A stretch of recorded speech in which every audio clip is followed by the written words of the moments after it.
Hey there YouTubers, I'm Brian Liberator here, bringing you part 9 of my Danganronpa 2 playthrough.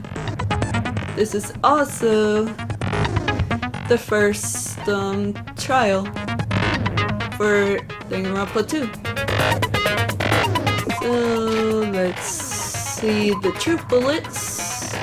Monokuma file number 1, the knife, the blood stain under the table, gaps in floorboard, AC timer, night vision goggles, embarrassing pose, the raw lumen case, Ibuki's account, irons in storage room tablecloth, Terra's account, Terra poured party dishes. He poured his heart into them. Fire door. Kitchen equipment list. Shiaki's account.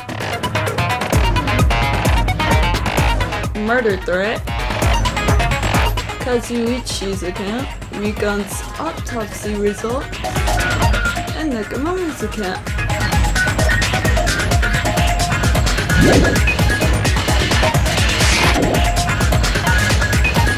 Okay, I finished preparations. Now then, let's begin with a simple explanation of the class trial. During the class trial, you will present your arguments for who the killer is and vote for who done it. If you vote correctly, then only the blackened will receive punishment. But if you pick the wrong person, I'll punish everyone besides the blackened, and that person will earn the right to leave this island. Such a cruel rule! Before we begin, I'd like to confirm one thing. Is there really a killer among us? Most definitely! There's no doubt that the blackened is lurking among you! Such a sad state of affairs, isn't it? By the way, this class trial is gonna be 100% fair, so there's no need to worry. I'm the type who hates favoritism and prejudice. Well, not as much as I hate Monami, of course. You hate me that much? Well, he is tying you to a rope. Now, let's begin! You're telling us to begin, but what are we supposed to do? No complaining, let's just settle this with our fists. Were you even listening to the rules? Didn't that Byakuya bastard get killed in the dining hall, huh? Then everyone there is a fucking suspect. Yeah, what you're really trying to say is that you're not the killer, right? No shit. You guys went off on your own and started killing each other. This has nothing to do with me. Huh? What does that mean? Anyway, why don't we try talking about the most pressing issue on our minds? The most pressing issue on our minds? Where we found the body. It's very strange to find a body underneath the table. Then, let's start with that mystery. The reason why Byakuya's body was discovered under the dining hall table. We could start with that, but ultimately we need to find out who murdered him. If we can't do that, no, thinking about if is a waste of time. We have to do this no matter what.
Why was Byakuya's body in a place like that?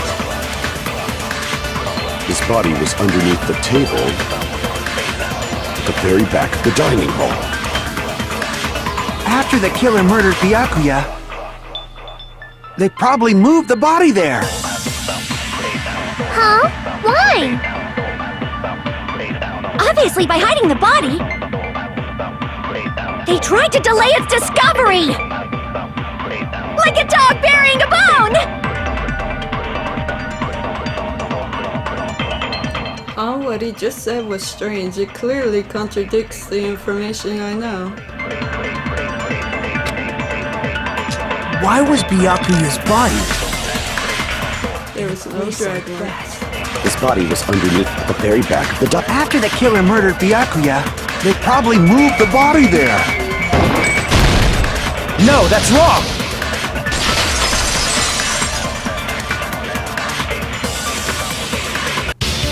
No, I don't think the killer moved the body. Huh? Why? Try to remember what the body looked like when we found it under the table. Though there was a lot of blood everywhere, there was no sign the killer actually dragged the body through it. So that's why you think it's impossible that the killer moved the body. I see. I get your point. Aww. And here I thought I had a genius idea.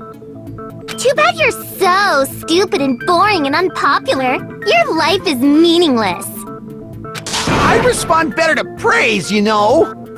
But if the killer didn't move the body, why was it under the table?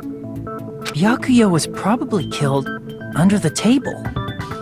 What? You think he was killed under the table? So Byakuya snuck under the table for reasons unknown, and that's when he was killed. Then, shortly thereafter, we found his body under the table. That does make sense, but why did he go under the table? Obviously, he was hiding so he could surprise us. That dude was always a big jokester. The hell he was? You seriously couldn't tell what kind of person he was? Maybe he panicked during the blackout and dove under the table. It's a blackout, not an earthquake. Just because the power went out doesn't mean he'd dive under the table. The reason why is probably connected to what Byakuya was doing during the party, don't you think? He was taking away all the dangerous items. The reason Byakuya dove under the table, if it's connected to what Byakuya was doing during the party, it's probably the knife that was underneath the table. I can prove it with this! It probably has something to do with the knife we found under the table. Knife? Oh! You mean that thing that obviously screams, I am the murder weapon! Byakuya probably noticed the knife was hidden there. So in order to get it, he moved under the table. He was particularly sensitive to the presence of dangerous items, so I cannot deny that possibility. But how did he notice that there was a knife under the table? If he knew beforehand, he probably would have done something about it before the blackout, right? Then, instead of knowing about it beforehand, maybe he saw it right at that moment. Like, for example, he might have seen someone trying to take the knife out from under the table. No, that's not possible. What? You seem rather confident about that. Of course. I have proof to back me up. This is almost like a real trial!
sure Byakuya ducked under the table during the blackout.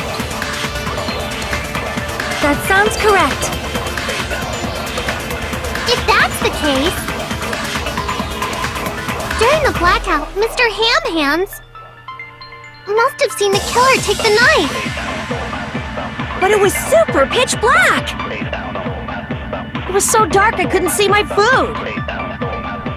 Byakuya couldn't see in the dark either. I doubt he could have seen the killer. It's true getting under that table during the blackout would have been nearly impossible, but... I'm sure Byakuya ducked under the table during the black... That sounds correct. If that's the case, during the blackout, must have seen the killer. But it was super pitch black! It was so dark I couldn't see my food! Byakuya couldn't see in the dark either. No, that's wrong!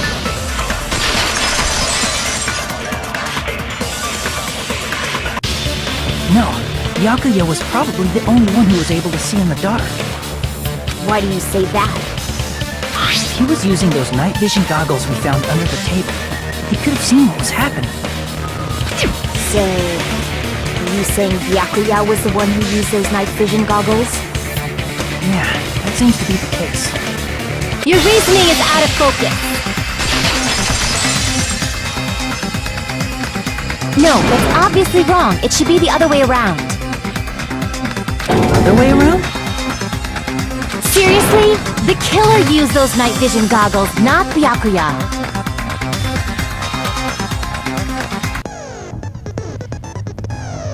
Oh boy.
I cut through all of the first parts,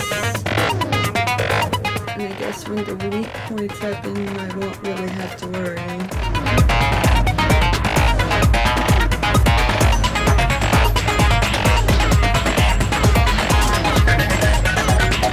I think I will, but stuff. And I do need to put the right troop braid after all. Troop blade. If you just use common... The killer obviously used those night vision. That's gotta be it. Where's your proof that the killer used them? Because if they used night vision goggles, then they could have killed Byakuya even in the dark. I mean, in reality. So those goggles were planted if the killer brought them to the crime scene. Oh shoot. I found a hole in your argument. I'm sure Byakuya brought the night vision goggles I need to refute Mahira's claim with evidence. If you just use common sense, the killer obviously used those night vision goggles. That's gotta be it. Where's your proof that the killer used them? Because if they use night vision goggles, then they could kill Byakuya even in the dark. I mean, in reality, that's what. So those goggles were planned in advance. The killer brought them to the crime scene. Allow me to cut through those words! There you go, I got it this time. No, Byakuya was definitely the one who brought those night vision goggles. Definitely? But why? Inside the Duralumin case Byakuya had with him during the party, we found a smaller case for storing the night vision goggles. Which means we can assume that the night vision goggles were kept inside that Duralumin case as well. Woohoo! I said assume! Ibuki never uses such clever language. Plus, Byakuya was the only one who could have taken the night vision goggles out of the case, since he was carrying it around before the blackout in the first place. I see. When you put it like that, it makes sense. Then, was that knife inside the case too? If there were night vision goggles inside, it wouldn't be weird for a knife to be in there too. It would be weird. I am weird, aren't I? At times like this, I'd rather be fantasizing about tonight's main dish. Ooh! You totally mean that in a perverted way! The knife was bought in the Duralumin case, along with the night vision goggles too? No, that's not possible. The knife was hidden in the dining hall before the party even started. I should be able to prove it.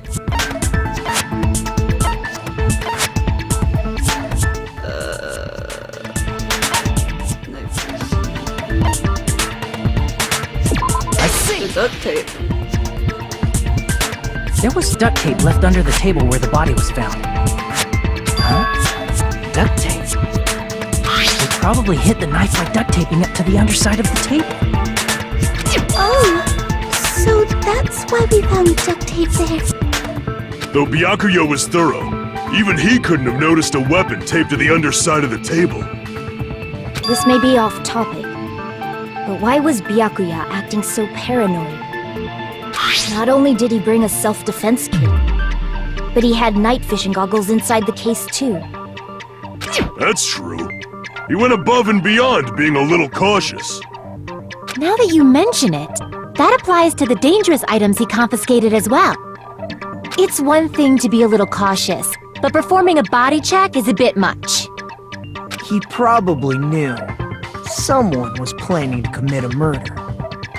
Are you saying he predicted the murder? Could it be? Was he also in possession of the all-seeing eye?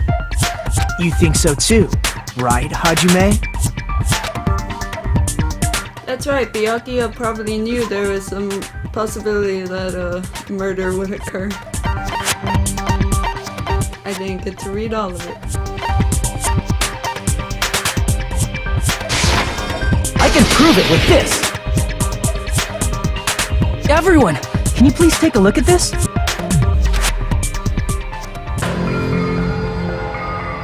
Be careful, the first kill will happen tonight. Someone will definitely kill someone. The hell is this? Hajime and I found this in Byakuya's cottage. It looks like a threatening letter someone sent to him. So, who's the someone? Nobody besides Monokuma would write such a dumb, threatening letter like that. Wasn't me! Are you sure? The only lies I tell are friendly lies! Those are still lies! It doesn't matter who wrote it yet. So, Byakuya became paranoid because of this threatening letter? He probably decided to throw a party because of the letter. What do you mean? By gathering everyone in one place, he tried to create a situation where everyone could keep tabs on each other. In doing so, He tried to put the writer of the letter in a situation where they couldn't act. But the letter might have been just a little prank. As long as he was determined not to let any of us die, he couldn't take that risk. His strong sense of responsibility made him believe the letter was legitimate. You should have told us he received a threatening letter. If he had, we would have panicked. Byakuya probably knew that too. So, he tried to do something about it without telling anyone? I see. Strong sense of responsibility as our leader was his undoing. Screw that noise! Who the hell wrote that letter? Well, obviously, the killer. The killer?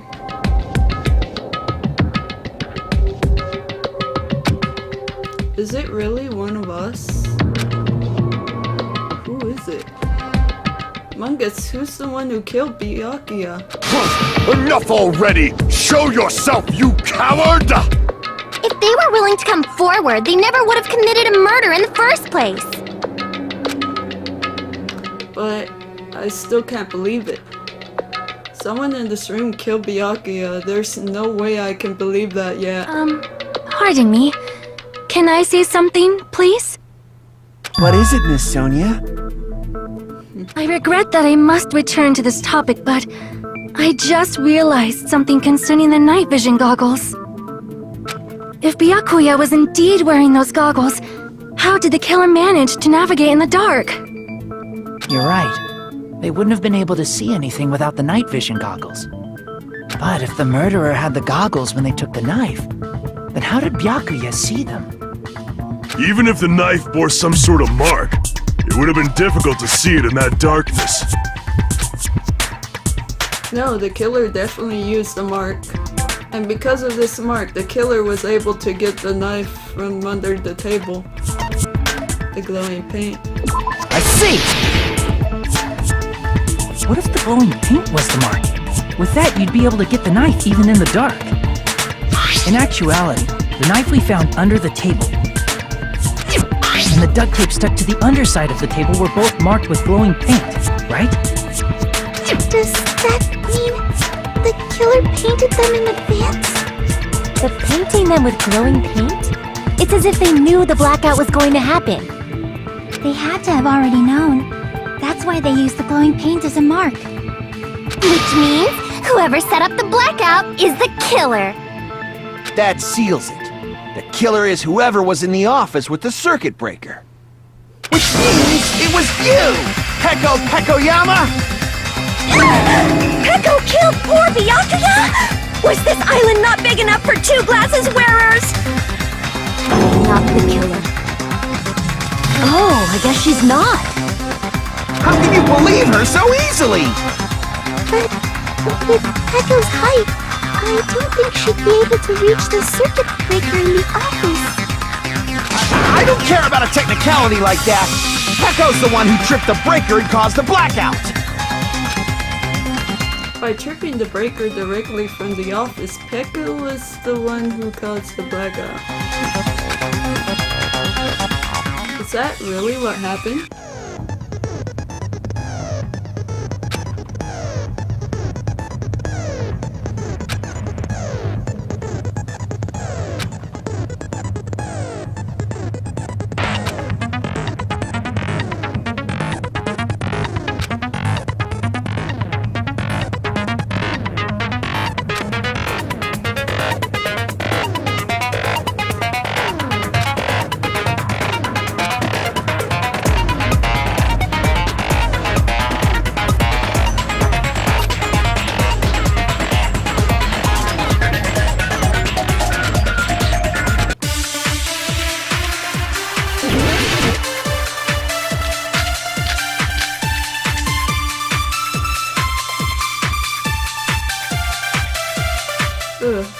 Since Peko was in the office,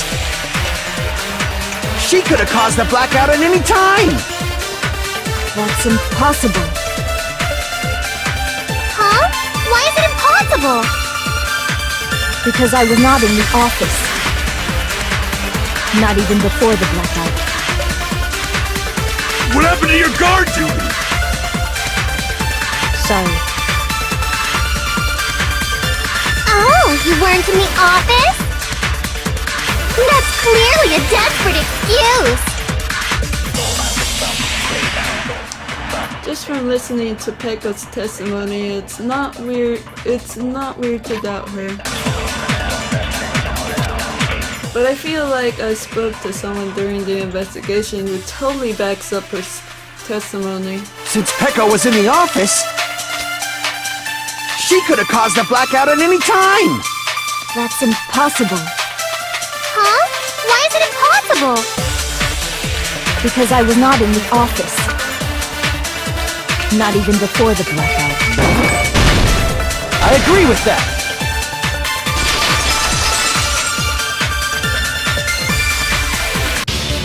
No, I think Pekko is telling the truth. Don't tell me you're crushing on Pekko. It's nothing like that at all. Nekomaru's account is actually Pekko's alibi. I've been trying to use it many times, but the door just won't open at all. It's true. Someone was occupying the bathroom for a long time shortly after the party started.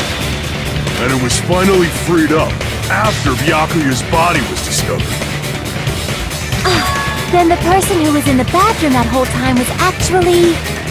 Everyone else besides Pekko was in the dining hall after the party started, right? I see. So there's no way anybody else could have locked themselves in the bathroom except Pekko. I guess that would be true. You locked yourself in the commode? You should have said so earlier! There's no way she'd actually say that. Gosh, you're so insensitive. If she locked herself in the bathroom for that long, there's no doubt. It's shit. Oh, there's no way she'd admit it. There's no way she'd admit she was taking a shit. Hey, weren't you guys taught any basic manners, or were you raised in a locker room? I'm sorry. It's fine. How about we stop talking about this and move on to something else? Don't worry, the smell wasn't that strong. I used the bathroom right after you, so you can trust me. I said it's fine. But still, you were in the bathroom for a really long time. Did you get food poisoning or something? As soon as I stepped into the office, I felt this sudden rush of pain in my stomach. Because of that, I was unable to leave the bathroom, including when the blackout occurred. Hey, how did it feel to do your business in the dark? Did you get excited? Oh my goodness, Toto. Seriously, stop it. But still, your stomach pain. Was that really just a coincidence? Hey, what's the deal? Don't butt into other people's business, especially if you didn't do any investigating. I'm only butting in because you fucking idiots are out of your element. Stop this childish nonsense. Just what do you mean by coincidence? What I mean is it possible someone slipped her some laxatives? Laxatives? If so, the killer could have tripped the breaker as soon as that girl left the office, don't you think? I see. That might have happened. The question is whether Pekko's stomach was a coincidence or someone intentionally caused it. Depending on the answer, the outcome of this trial could change drastically.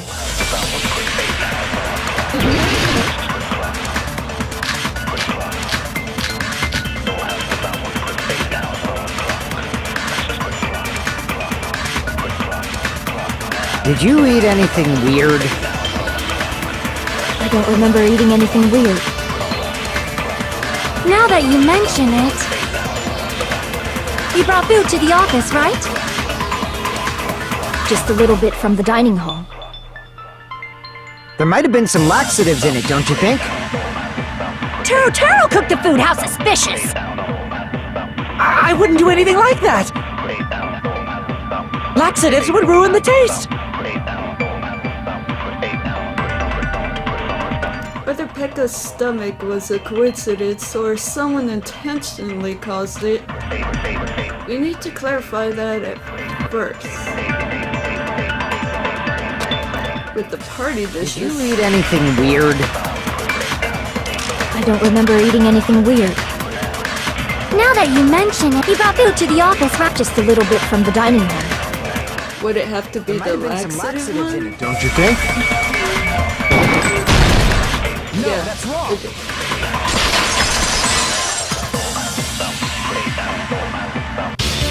No!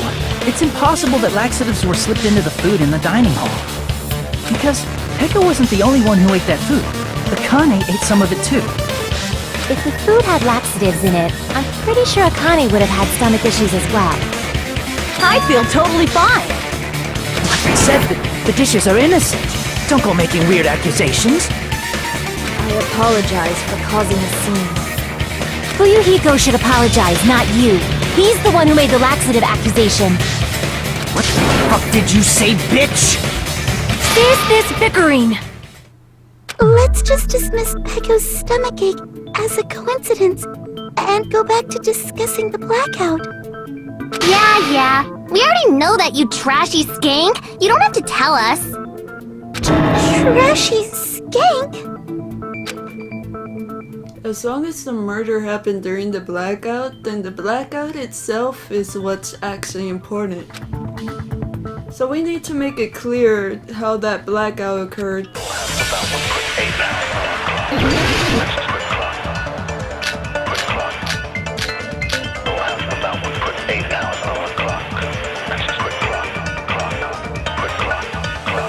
Who tripped the breaker and how did they do it? If you can't answer that, I'm gonna bop you on the head. Did they throw a stone and hit it? Maybe they used a remote control? They probably messed with the breaker. It does not have to be the breaker. They may have tampered with the power supply and transmitters. Or maybe they caused a power surge? Ooh, this one. I bet it's really Monokuma's fault.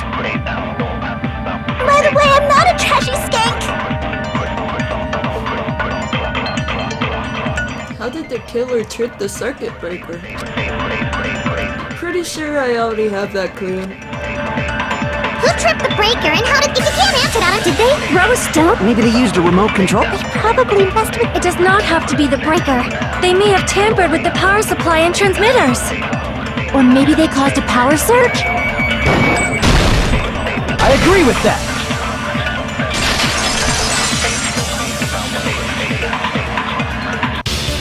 It's just as Mahiru said. The blackout was caused by a power surge. Of course, that's not a coincidence. Someone caused it intentionally. Which is why those 3 irons were arranged to cause the blackout.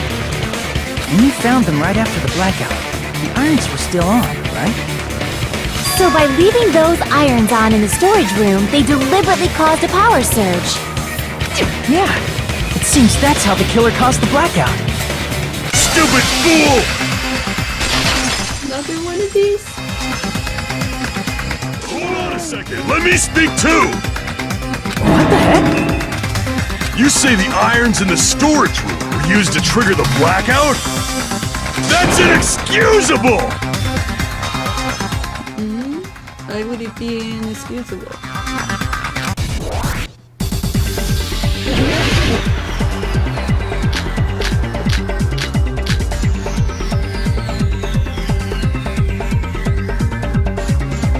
The irons in the storage room caused the blackout. And for the killer to turn Pay the a irons lot on, more you're saying they went all the attention. way to the storage room? And that means everyone who was in when the blackout occurred can't be a suspect. No, just because people were in the dining hall doesn't mean they're not a suspect. But the people in the dining hall weren't able to cause. If the irons caused the blackout, Allow me to cut through those words! The irons are just one reason the blackout occurred, but they weren't the direct trigger. The direct trigger was when the air conditioners in the dining hall and office clicked on. Air conditioners! The timers for both air conditioners were set to 11:30 p.m. 11:30 p.m. Mr. Ham-Hands died around that time too! I see.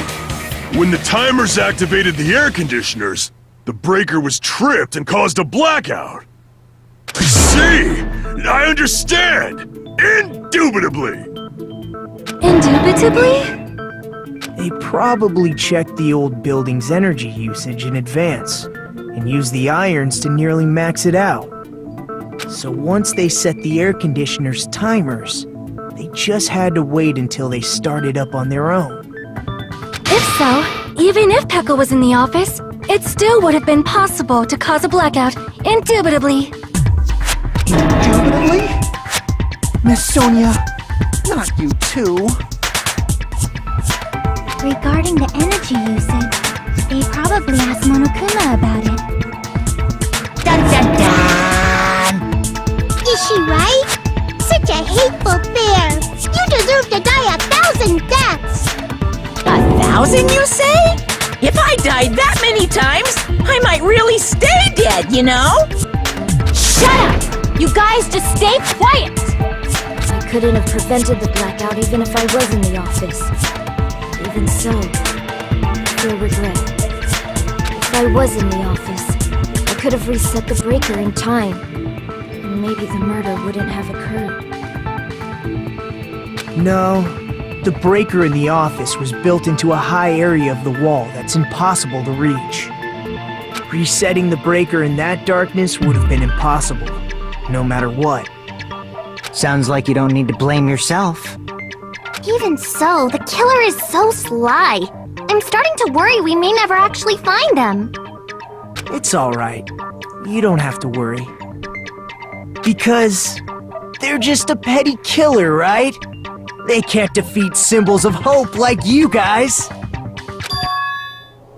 Huh? There's no way everybody will lose now. This little incident will just be a stepping stone for you all. In the end, hope always wins. That's what I believe. Nagito? What happened to you? Huh? What do you mean? Well, you have been saying this whole time that there's no way a killer could be among us. Oh, is that so?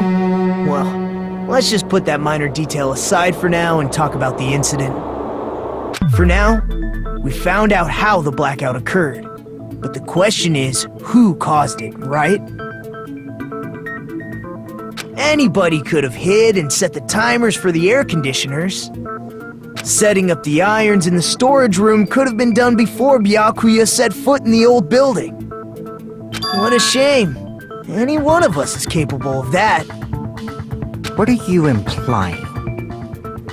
He's just saying, after all this time, we still haven't made any progress.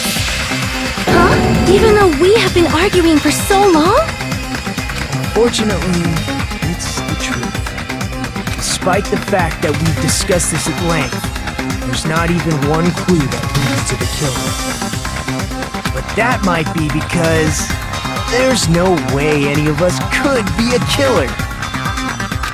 You're changing your story again? Anyway, I have an idea about what we all should do at this point.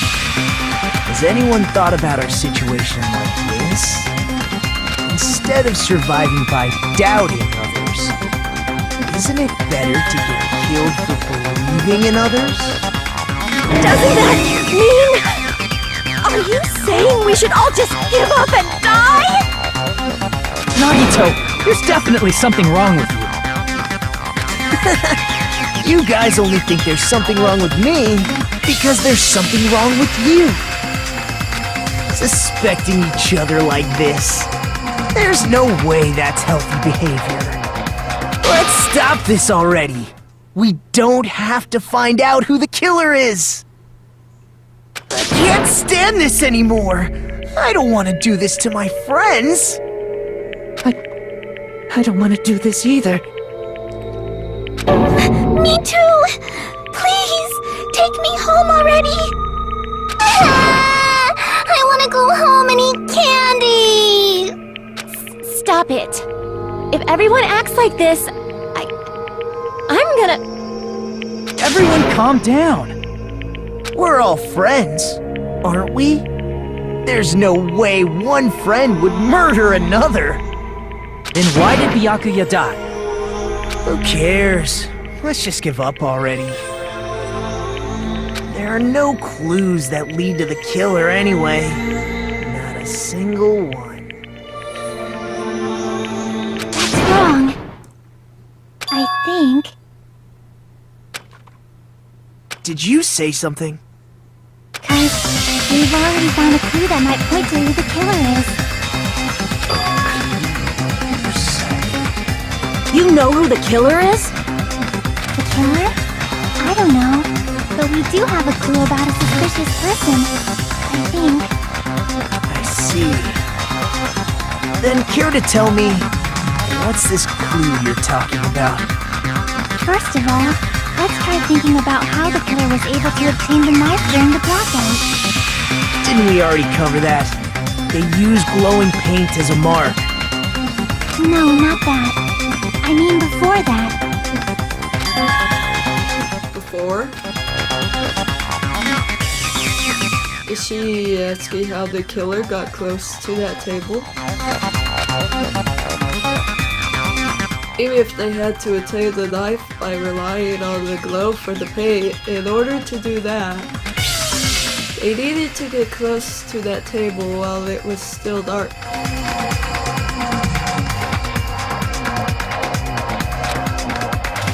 Let's try examining the situation. My hero's diagram might be useful here. The diagram of where everyone was standing before the blackout, right? Here it is!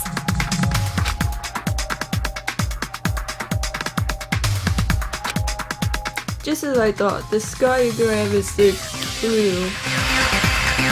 This diagram is the clue. Who the killer is and how they were able to move to the table in the dark. That's clearly shown in this diagram. First, we need to discuss how the killer was able to move to that table in the dark. The killer probably used something to help them move in the dark.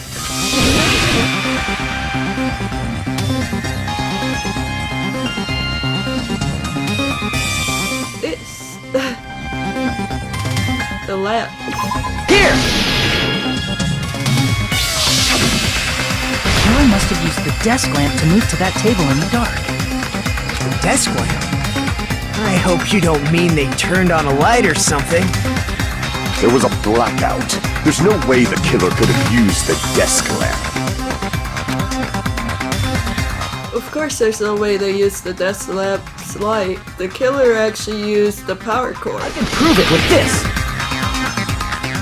They didn't turn the desk lamp on. They used its power cord. Power cord? They could have felt their way to that table using the power cord, right? By doing that, the killer was able to move to the table and use the glowing paint to find the knife. And there's only one person here who could have done that. Who? The only person here who could have possibly done it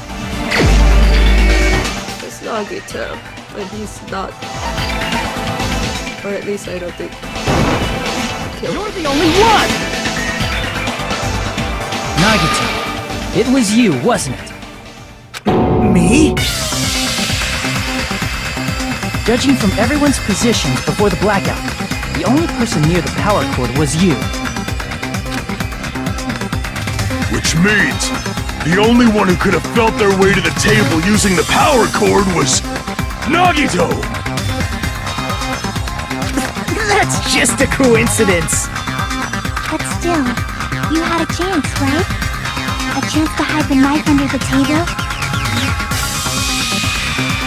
Nagito's chance to hide the knife underneath the table was when he was clean. See! Nagito, weren't you cleaning the dining hall all morning? If so, you would have had a chance to hide the knife. That's... If you factor in the power cord and the time you spent cleaning, you're the only one who could have done it. Seriously! That's all just a coincidence! If it was just one coincidence, it'd be fine. But when it's one right after another, I wonder, is something like that even possible? Could it be? Did you give yourself cleaning duty on purpose so you could hide the knife under the table? Now that you mention it, Nagito did prepare the drawing to pick who cleaned the dining hall.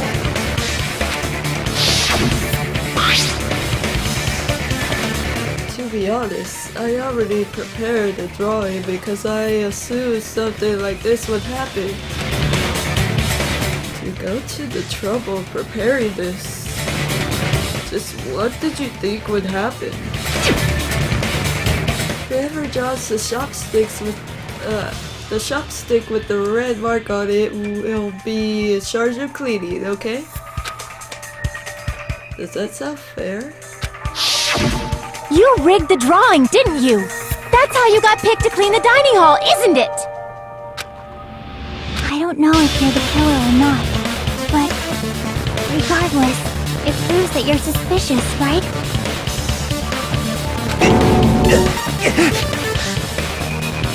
If that's the case, that strange speech you made earlier, that was part of your plan too. You got us to lower our guard and tried to hide the fact that you did it, didn't you, you motherfucker? Well, just admit it already! Nagito, tell me you object to this. Frankly, I don't want to believe it either. We investigated together. You were so kind. I can't believe you're the one who killed Byakuya.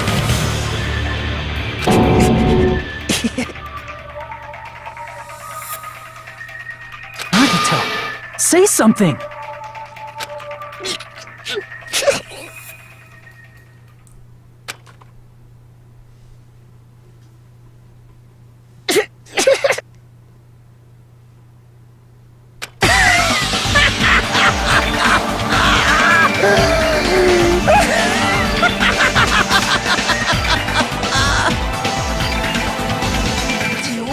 Are working together to combat the despair of their friend's death!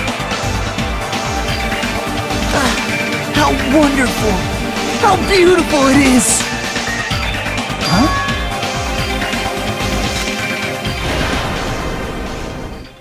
Those eyes. At that moment, Nagito's eyes.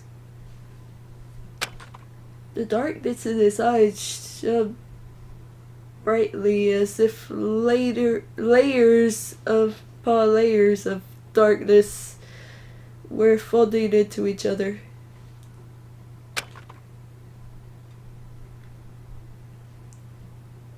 As if hope and despair had been crudely mixed together.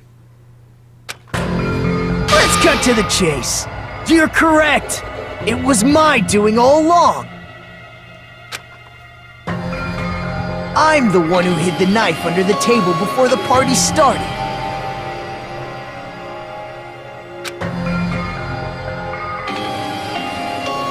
I'm the one who used the power cord to find my way to the table in the dark.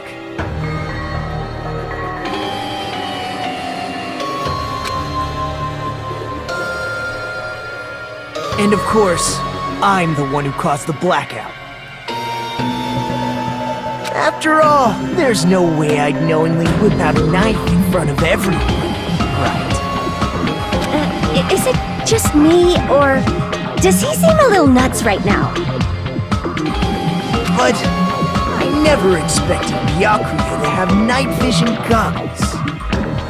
Because of that, we had ourselves a little scuffle under the table. And, well, you all saw how that played out. But with a twist ending like this, I think we can all agree this ended up being a very interesting mystery. Byakuya performed admirably. Just stop it already! Seriously! What the hell happened to you? Don't tell me.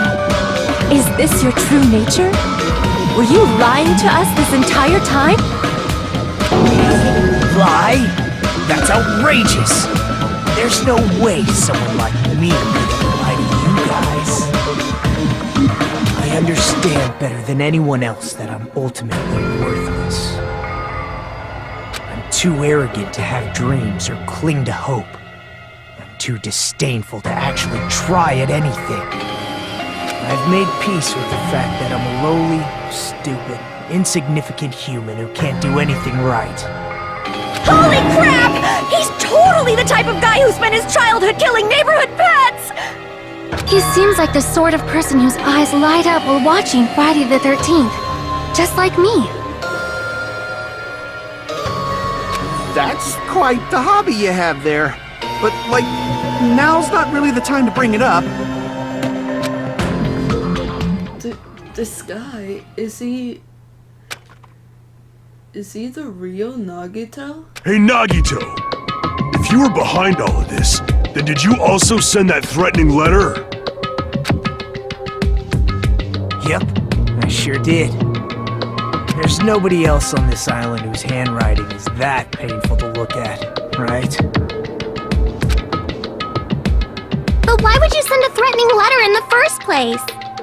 I think, somewhere deep in my heart, I was probably hoping to find someone who would stop my evil deeds.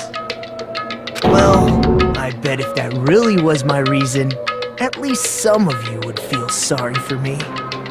Are you making fun of us? By threatening Byakuya, Nagito was likely able to manipulate his actions.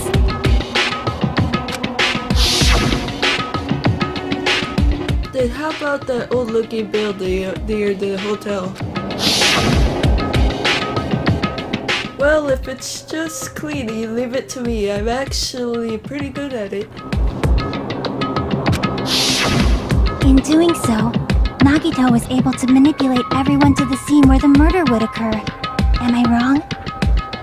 That reminds me. Nagito was the one who suggested I guard the office. Well, not only is the storage room packed with lots of stuff, it's hard to see in there and full of cobwebs. And I was so busy cleaning the dining hall that I didn't even have time to clean the storage room. If you stayed in there for a long time, I think it would be bad for your health. In that case, why don't you guard the case in the office? Oh, I get it. If Pekka was guarding the storage room, Nagito wouldn't have been able to use the irons. The threatening letter, along with all your suggestions, it was all a trap to manipulate us. Yep, that's true too. But you're wrong about one thing.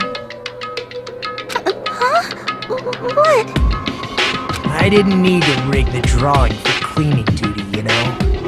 If that's true, then how did you conveniently get picked for cleaning duty? I see. Well, there's no way I'd expect you to remember it. A worthless talent for a worthless human. Nagito's talent. I believe his talent was ultimate lucky student. See! You're the ultimate lucky student. Then, did you? That's right. I just trusted my luck. I trusted I'd be picked for cleaning duty. You just relied on your luck? It's not just luck. It's true my talent sucks, but I'm still the ultimate lucky student, you know? I left with the red mark.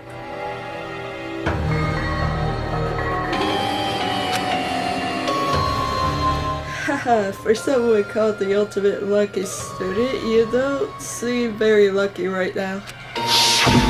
At the time, Hajime said I wasn't lucky, but it was actually the opposite. I was lucky. That's why I got picked for cleaning duty, just like I wanted. Enough. I don't care about that anymore. More importantly, why did you kill Byakuya? Answer me! Byakuya was a very capable leader. For someone like him to get killed, It's only fitting that you symbols of hope should use his death as a stepping stone to shine even brighter. That was my only motivation. You're not making any sense! Fine, let's start the damn vote already. I'm ready to fucking kill this psycho. Please! Monokuma! Please, wait! Huh? The fuck?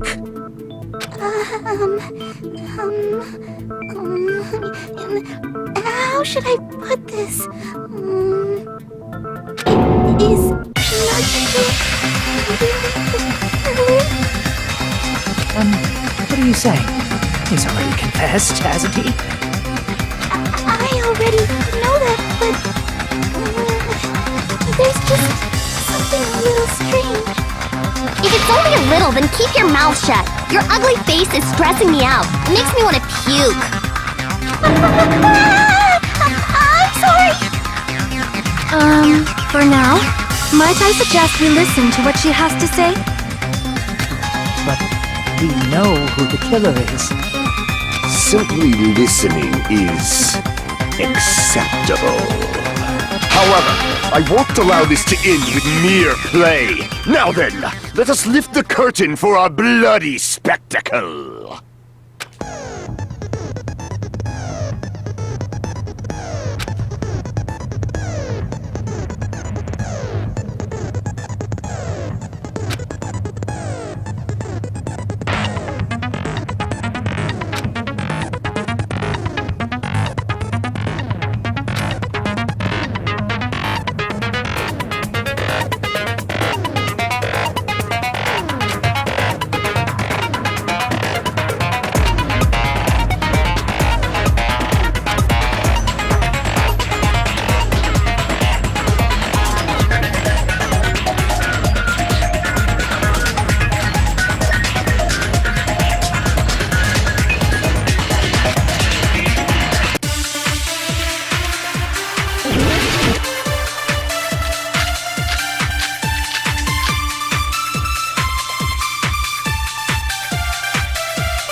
I think it's strange that...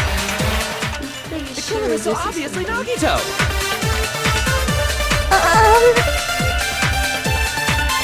He has already confessed. You know... That bastard Nagito is the one who did it. He killed Byakuya with the knife he hid. Oh, never mind. Thanks for wasting our time, skanky bitch! Then let's prepare to cast our votes. Why does Miko think it's strange?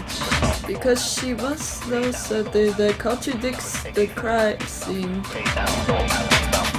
I think it's strange that... The killer is so obviously Nagito!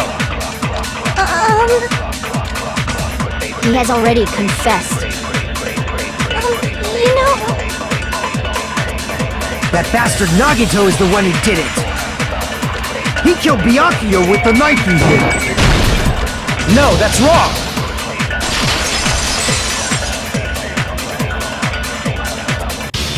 That knife might not be the murder weapon. That's what you wanted to say, right, Nikon? What the hell are you talking about? It's obvious the knife was the murder weapon. But based on the entry wounds on Byakuya's body, the actual weapon should be roughly 5 millimeters in diameter. 5 millimeters in diameter? That's like way skinnier than a knife! Hey, that better be true. If you screwed up, I'll sell your fucking ass to a whorehouse! Not a whorehouse! Hey, why are you threatening her? Is this what you're trying to say, Nikon? As long as we can't prove that the knife is the murder weapon, we can't assume that I'm the killer. What are you saying? No one else can be the killer. It has to be you. Hey, don't blame me. Mikon's the one who said it. I'm sorry! Hey, Nagito. Are you still hiding something? Hiding? Like, during the blackout, Did something happen between you and Byakuya that we don't know about? Who knows? After all this, what else do you intend to hide? Jeez, the moment your back's against the wall, you get all silent. You piss me off! What happened during the blackout?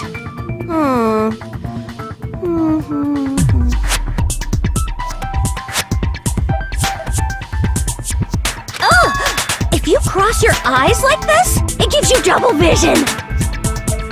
Don't get distracted! Our lives are at stake, you know? Huh? Whose life is at stake?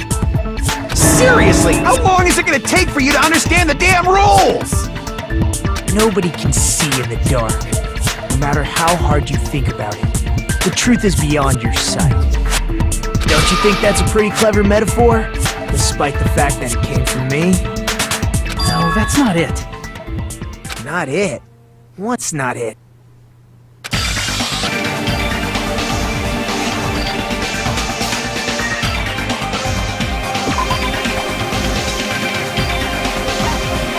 Am I just being dumb right now?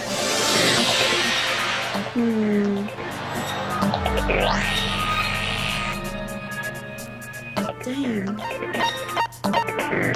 Let's be really tired. Oh, wait a minute. Derp. Ibuki's account. That's right.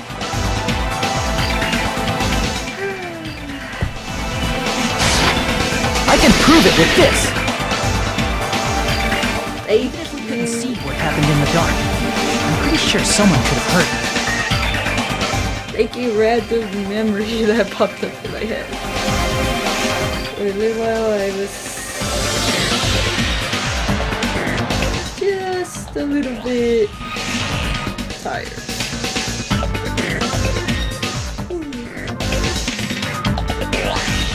Okay, I still am just a little bit tired, but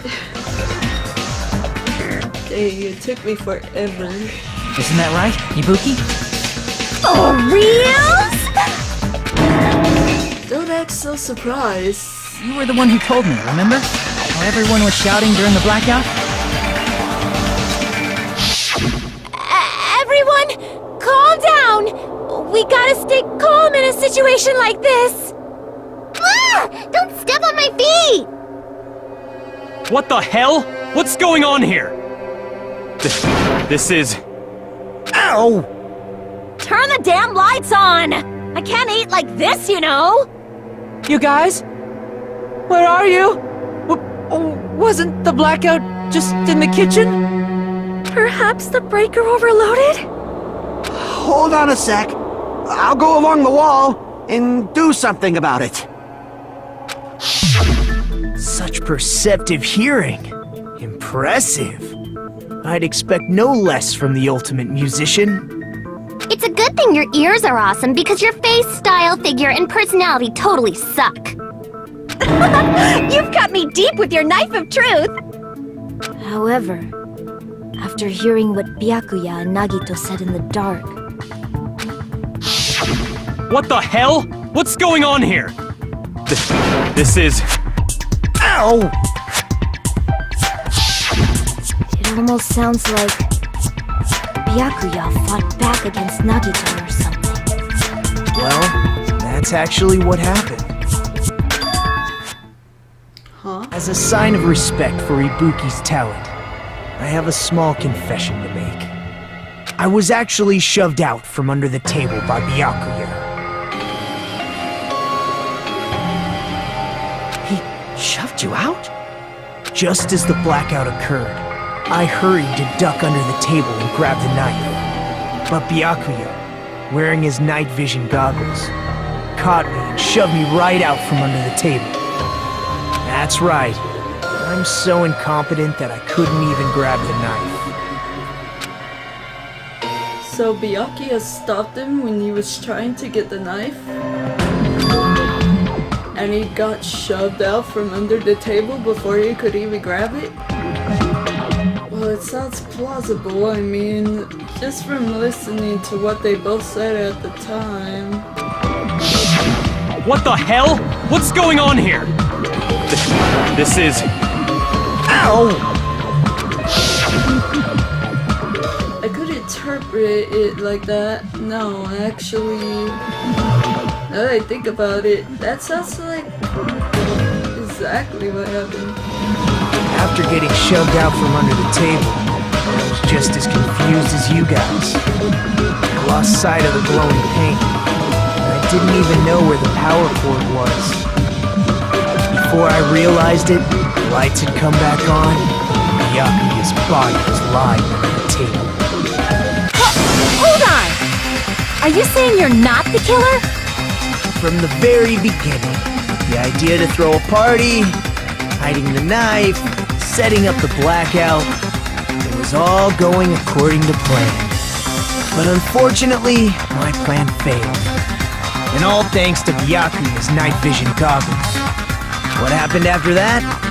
Even I don't know. You failed? Then you're not the one who killed Byakuya?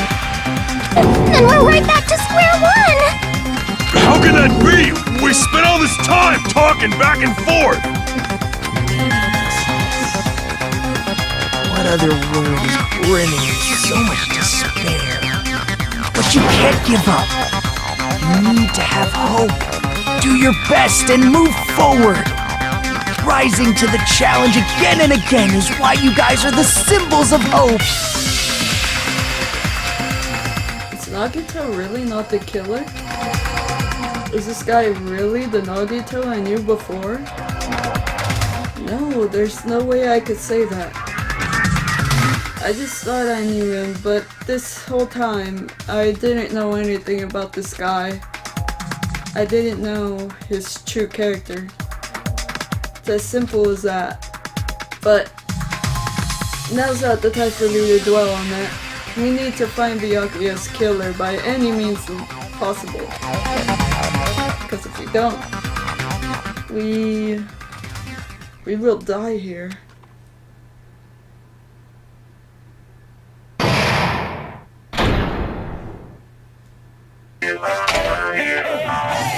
Well now, Now then, the class trial has reached its climax, but... Okay, here's a question for you. What's this?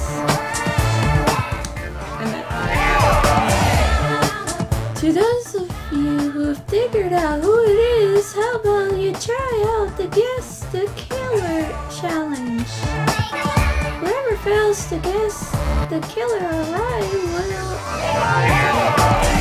Guess the right killer will have their save data melt away like butter. But if you guess right, I'll reward you with $10 billion. $10 billion? Of course, for those of you who don't know who the killer is, you could just continue on. now then, what are you gonna do?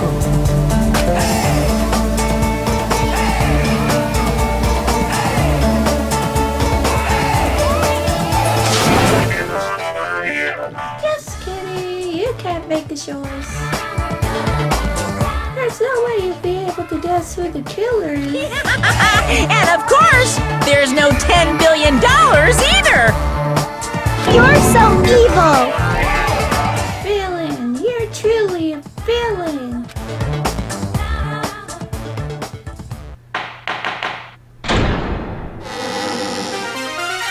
I'm Monami, and my heart is throbbing like crazy right now.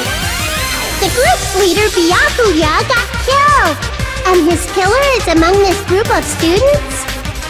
No, I'm not gonna believe it. I'll never believe it. 'Cause I believe in everyone. So do your best, and don't forget to save regularly. Well, what now? If the knife isn't the murder weapon, there's no definitive proof that I'm the killer. Shut up! We'll be the judge of that. You say you were shoved away, but you can't actually prove it, right? That's right. Even if a different weapon was used, it does not mean Nagito has been cleared of suspicion.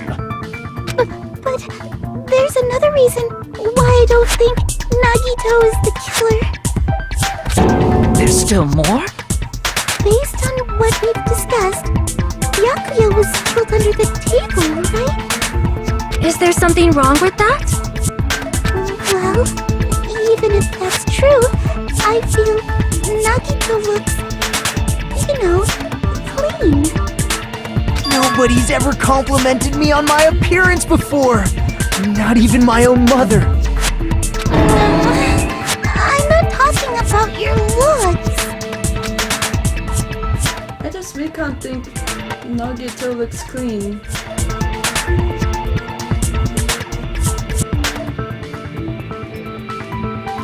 I see!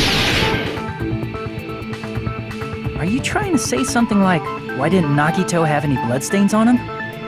Yes, that's it. Because under the table, there was a lot of blood splattered everywhere, right? There were even bloodstains on the inside of the tablecloth. If he stabbed Byakuya to death, it's strange he did not get splattered with an appropriate amount of blood. I didn't get any blood on me? That is weird. You just used something to block the blood, didn't you? Something that might have been used to block the blood splatter. What do you think it could have been? I guess we did see something I could have used. Isn't that right, Hajime? Yep, there's only one thing he could have used to block the blood splatter. Yeah, Mikon's embarrassing pose. Jesus. Storage room tablecloth. I can prove it with this! You're talking about the bloodstained tablecloth we found in the storage room, right? If there are bloodstains on it, that settles it. Nagito used the tablecloth to block the blood splatter. But that was found in the storage room, right? Are you suggesting he hid it there after the murder? You mean after the lights came back on? What would he have done if we'd seen him? That's true. The tablecloth was pretty big. So even if you tried to hide it and take it with you... Wearing a tablecloth, going under the table, getting a knife in a blackout, and stabbing someone. That's not just impossible for someone like me. Wouldn't it also be impossible for you guys too? Then what does it mean? Maybe the killer didn't necessarily stab Byakuya under the table. No, there's no mistake that the murder occurred under that table. Even the inside of the tablecloth was bloody, so there's no denying Byakuya was killed there. But that doesn't mean where Byakuya got stabbed and where the killer did the stabbing are the same, right? I don't understand at all! The place where Byakuya got stabbed and where the killer did the stabbing are different? Huh? Hajime, you look like you're onto something. Really? It sounds like a riddle. I feel like I'm onto something, but still not clear what that is. Under the table, but not under the table. If it's somehow possible, it's the only way that makes sense. Moving forward, we should put aside all unnecessary preconceptions and just choose the answer, I think.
The place Byakuya got stabbed and the place where the killer did the stabbing aren't the same.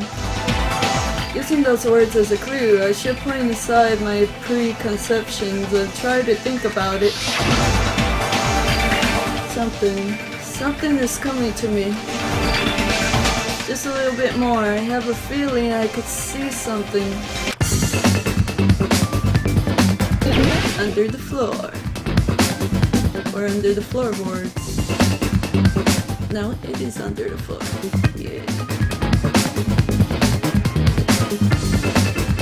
No, it wouldn't be. Is this a you? Yeah, it's a you.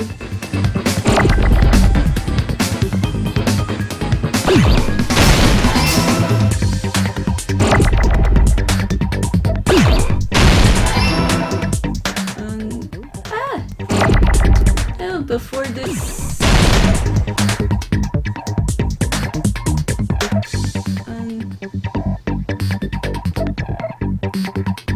okay, this will collide. That's fine for right now. Okay, these are all E. Okay, no, those two will not. Oh shoot, before that happens. I don't think those two will collide, but I don't need those right now. Where's D? Where is the D?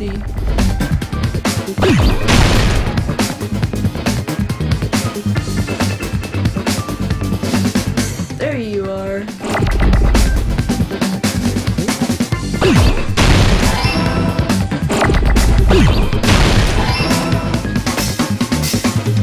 Where's the R? Oh shoot. Oh no.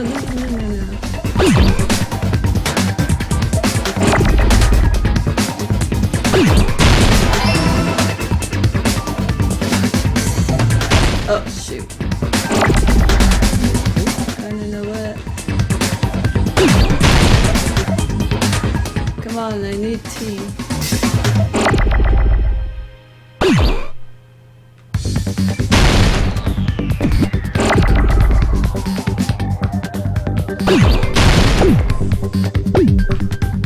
I don't need F quite yet.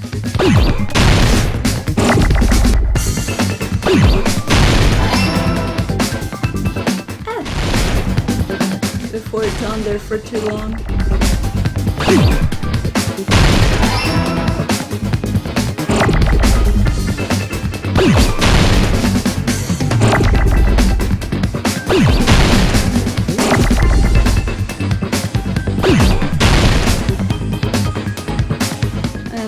Destroying all of these is not the best idea. Okay, here's E, F,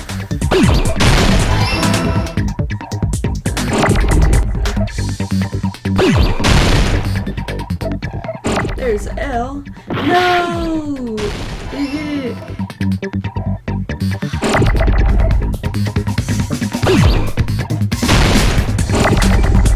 I need two O's. There you are.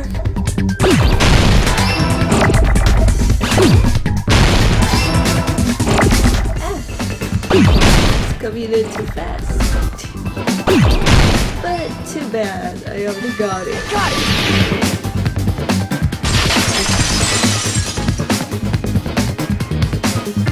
Got it!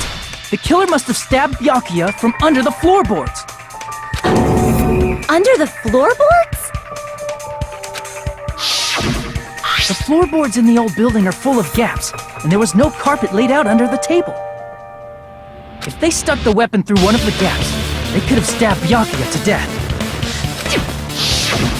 If so, that means the killer was able to get under the floorboards. Where? And how? I don't know that yet, but I have a feeling there's someone here who does know. That's right, if I remember correctly, one person here should know how to get under the floorboards.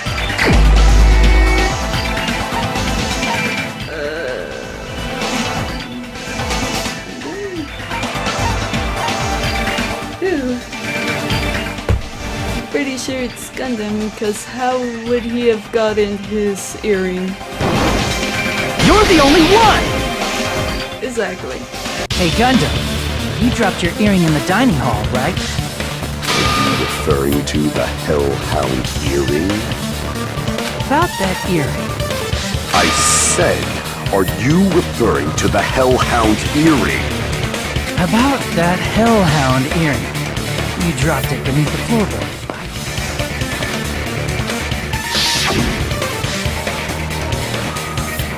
Oh, there it is. I have found it. Truly, that is the Hellhound earring.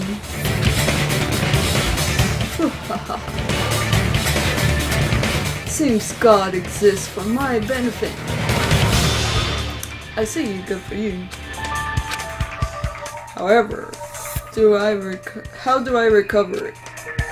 I cannot fit my arm through this opening. Where do I use a tool? Were I to use a tool, it would probably not reach either.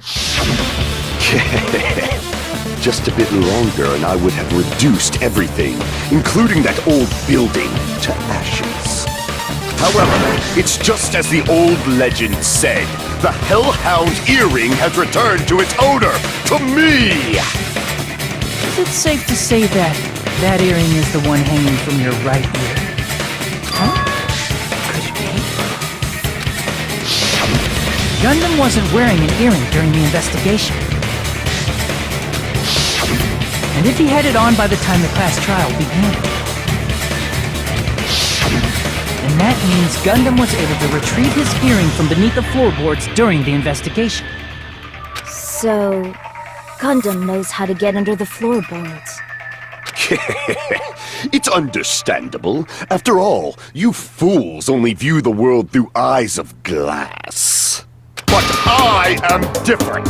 With the power of my 4 Dark Devas of Destruction, it is of no concern. True, this is the evil 4th eye.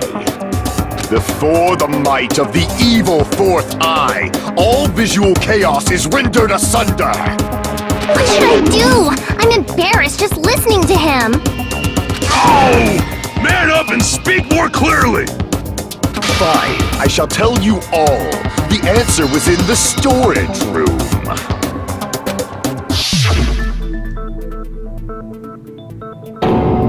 One of my 4 Dark Devas of Destruction, Mirage Golden Hawk, Jumpy, has seen beyond the chaos. A secret passage of doom leading to the underground lurks beneath a large assortment of random boxes. After securing a lighter from the supermarket, I threw caution to the wind and ventured below the floorboards.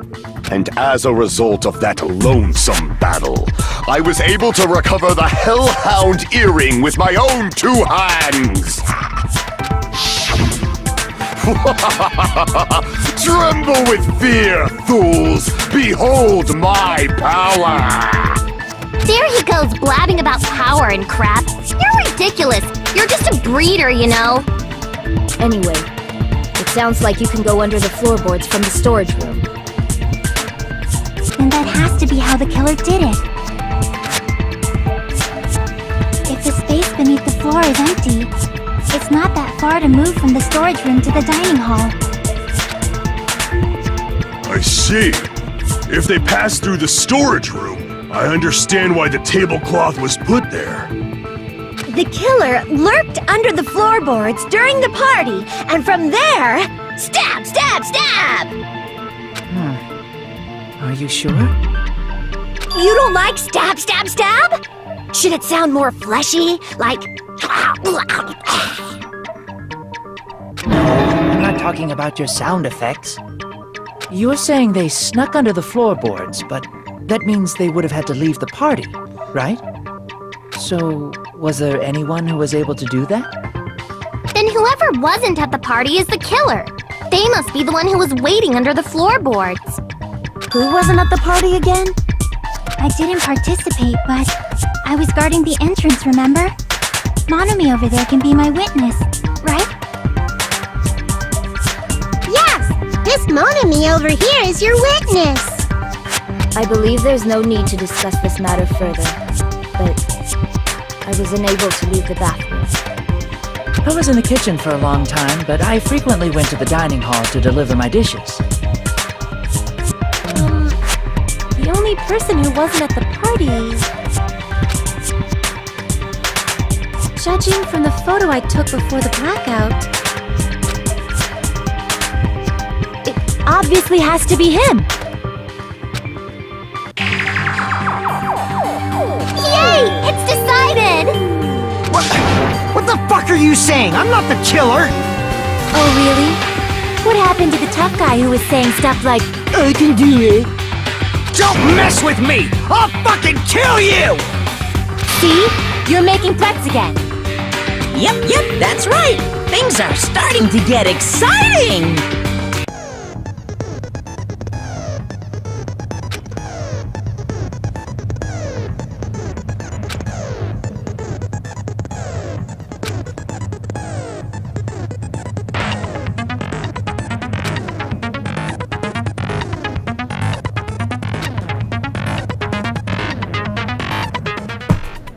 Oops.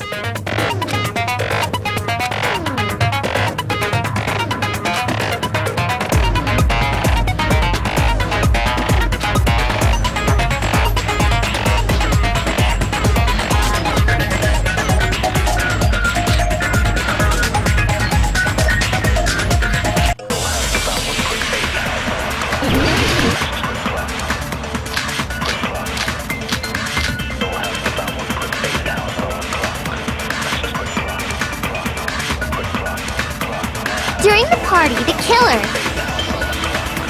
was lurking under the floor like a cockroach. And we could have stared at panties all day. Without going to the storage room in the dark. Is that true, Fuyuhiko? Don't act like I'm the fucking killer! But when the party started, nobody saw you, you know? That means you have no alibi! The culprit is self-evident. The only person who doesn't have an alibi during the party is Fuyuhiko, but is he really the killer? During the party, the killer was lurking under the floor like a cockroach. And we could have stared at panties all day. Without going to the storage room in the dark. Is that true, Fuyuhiko? Don't act like I'm the fucking killer! But when the party started, nobody saw you, you know? That means you have no alibi! Oop. No, that's wrong!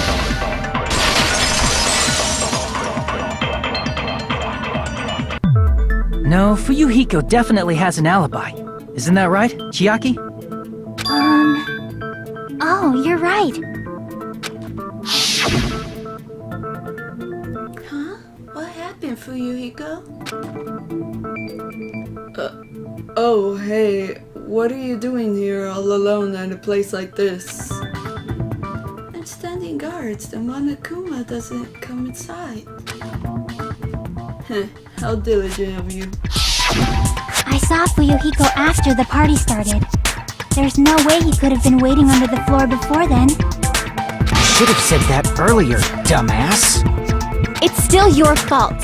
Like, why were you even lurking around the old building in the first place? Shut up! Maybe there really is a secret passage to go under the floorboards from outside. And he came to spy. What'd you say, motherfucker? Oh no! Wow, he got chewed out, but he looks super happy. Regardless, it's impossible to go under the floorboards from outside. Chiaki and I already confirmed that. Then someone definitely went under the floorboards through the storage room during the party. During the party? It was probably during the blackout. Well, if someone disappeared during the blackout, no one would have noticed. But walking down that dark hallway to the storage room is like trying to make Eggs Benedict without any eggs. You're right. I couldn't even see the office in that darkness, and that room was much closer. But is it really impossible? It might be better if we examine that possibility a little bit more. It was super dark, you know? There's no way you'd be able to find your way to the storage room. But I can't stop thinking about it. I feel like there's something I overlooked. For clarity's sake, once again... Appears we're getting close to the final stage. The blackened or the spotless? Which is superior? I think it's time to settle this.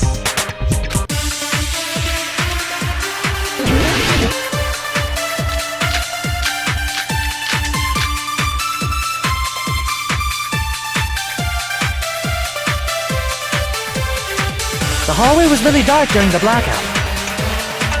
Moving to the storage room like that was like making a seafood bowl without fish. Is it really not possible? What if they used a string like the cord? Maybe there was another pair of night vision goggles? What a pain. I'm gonna go with my gut. What if they used a light? Definitely sounds impossible. The killer's method for moving in the dark might be what that one person suggested.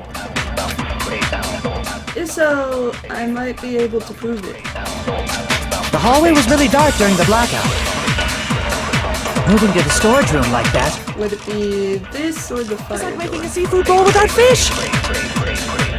I know which Really one not to possible? What if stop. they used a string like the cord? Maybe there was another pair of night vision goggles? What a pain. I'm gonna go with my gut. What if they used a light? Oh no! Oh, maybe. Yes!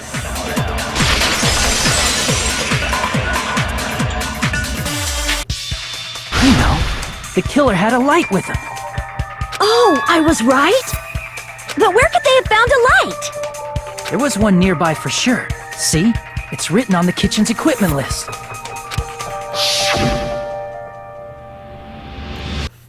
20 forks, 20 knives, 20 spoons, 5 iron skewers, 3 frying pans, 20 wine glasses. There are also iron plates for barbecue and even a portable stove for cooking hot pots. Iron plates and a portable stove. I do recall seeing them in the shelf over there. This kitchen seems to be well kept. There should be no problems using it. It's the portable stove. Portable stove? The portable stove isn't powered by electricity, and it's also small enough to carry around. So, the killer used the portable stove to move from the hallway to the storage room during the blackout. I see. I never considered the portable stove. But there's a hole in your argument. Huh? A hole? What kind of hole? It would be great if you could explain it to me in much more detail. Oh, I wasn't making a perverted joke or anything. It's really not a perverted joke. I'm serious. Repeating yourself just makes it even more suspicious. Now then, Hajime, will you battle against me? No, that's wrong! Will you be able to break through my argument? What does he mean battle? It sounds like he is enjoying the game or something. Dang it, there's no way I'm gonna lose against someone like him.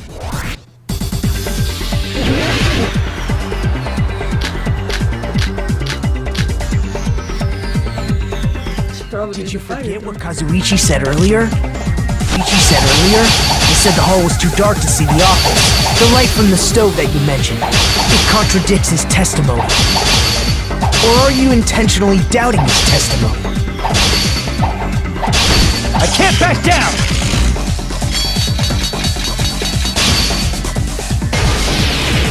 I don't doubt what Kazuichi said. What are you trying to say?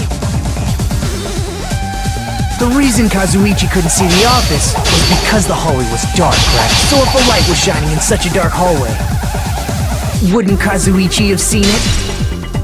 Allow me to cut through those words! Nagito, did you forget? Or are you just pretending you forgot? Huh? What are you talking about? There should have been a wall that blocked light.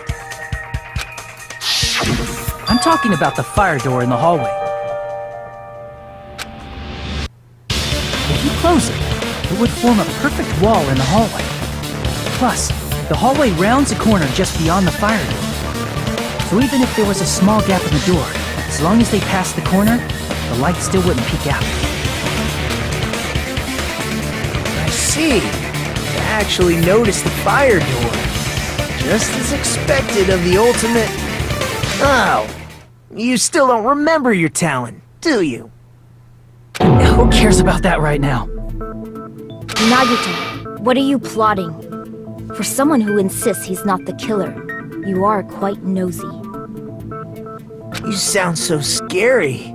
If you're that angry, why don't you take a deep breath? You sure like to piss us off. How about I shut your fucking mouth for you? Hey!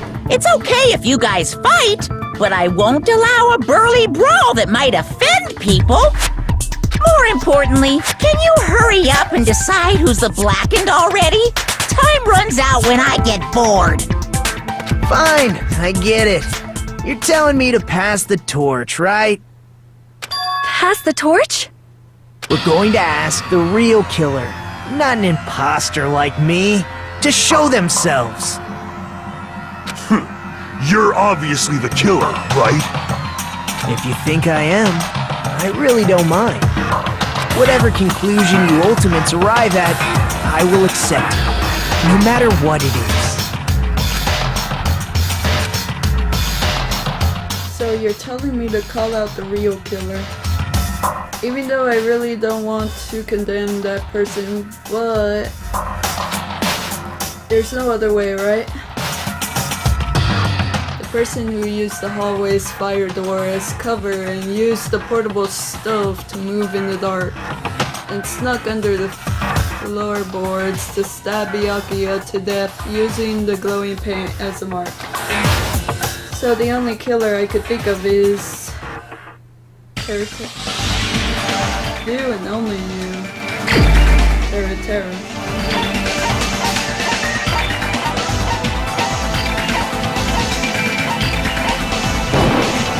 You're the only one! Terry, could it be you? Huh? What? What are you talking about? Terry's the killer? Is that true? What are you talking about? There's no way! Of course, that's simply my assumption. So if you have an objection, please speak free. Objection or not, why am I being treated like the killer? Because the portable stove used in the murder came from the kitchen. That's it? That's the only reason you're treating me like a killer? Isn't that a little drastic? You're cruel! Cruel! Too cruel! Ooh, Teru. That attitude is so not like you. For the ultimate cook to get so upset. Call me shit. If you fall to aspersions like this, who will be there to support the future of the culinary arts? The future of the culinary arts? That's right. For the future of the culinary arts, you must face this and fight it fair and square. You're right. Yeah, that's totally right. So what's an aspersion anyway? Is it yummy? Did you know asbestos is yummy too? You should try some later. Nagito, why are you interfering? Let's assume that the killer used a light, and that they used the fire door to mask that light, and that they moved to the storage room and snuck under the floorboards. Then what? It's dark under the floorboards too, so how would they be able to stab Byakuya?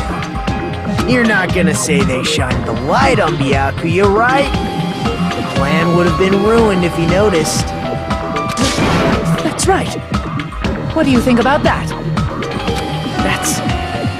There's no way you can answer, right? You personally haven't investigated what's beneath the floorboards. If that's the case, then Gundam should know. He actually went under the floorboards. No. Unfortunately, there was nothing related to the incident under the floorboards. The only thing I found was a strange liquid shining in the darkness, near where Byakuya's blood was dripping. What? A shining liquid in the dark? That sounds super important! If there was a shiny mark like that, they would have been able to move to it in the dark, right? And in doing so, it might have been possible for them to use that mark to target the victim. The victim was targeted by a mark. What was the mark? So the knife has the paint. It would be the evidence. I can prove it with this! The mark you're talking about is the glowing paint that was applied to the knife, right? Ah! By using the glowing paint as a target, they were able to judge where to stab even in the dark! I see. The killer didn't target an actual person. They just struck the moment the glowing paint moved. That would be the moment someone grabbed a hold of the knife. So, the killer used the mark that I prepared for finding the knife as a mark for stabbing. I see. That's why Byakuya got killed when he took the knife. But if they were able to do that, wouldn't that mean the killer knew about Nagito's plan all along? Well, Teru! Seriously? I don't know anything. Really, I don't know anything at all. Then can I ask everyone a question instead? You again? Just stop already! Now. We should give everyone a fair opportunity to speak. If Teru is the killer, that would mean he went to the storage room during the blackout. And just what did Ibuki hear during the blackout? Ah! Don't step on my feet! What the hell? What's going on here? This is... Ow! Turn the damn lights on! I can't eat like this, you know! You guys? Where are you? Wasn't the blackout just in the kitchen? She heard Teru's voice in the dining hall? Doesn't that prove Teru was in the dining hall during the blackout? That's right! That's exactly it! But Teru was in the kitchen the moment the blackout occurred, right? So, why was he in the dining hall? I thought the blackout was only in the kitchen, so I panicked and ran out of there. Of course, the hallway was dark too, but somehow I managed to move along the wall toward everyone's voices. Well, it's not that far to move along the wall from the kitchen to the dining hall. That sounds fishy. If I remember correctly, you can tell when a person is lying by licking their step. So, if you want, you should try licking me. Oh my goodness, there. No way! You look greasy. But I heard Teru's voice in the dining hall! Ibuki swears on her honor! That's right. Teru was in the dining hall, not the storage room. Which means he's not the killer. No, that's not it. Why? Why do you want to keep falsely accusing me? It's not like I want to blame you. I just... You should be so proud of yourself, Hajime. You're just progressing toward the hope you believe in. Now, Hajime, show me more of your hope. Will that be enough to crush Teru's hope?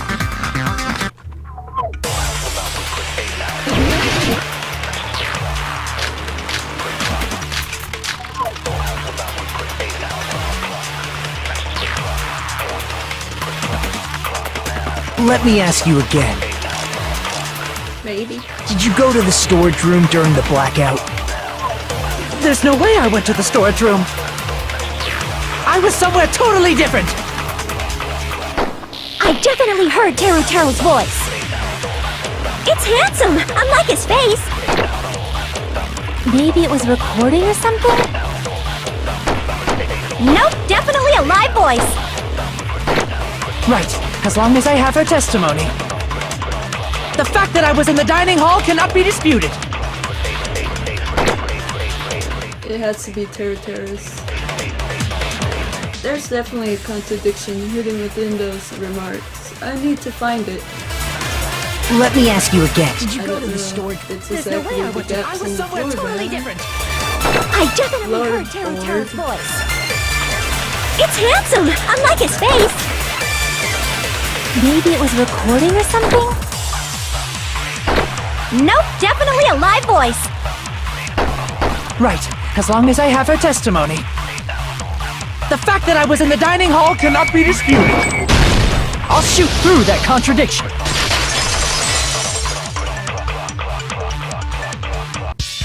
Just because we heard Teru's voice in the dining hall doesn't mean he was literally in the dining hall.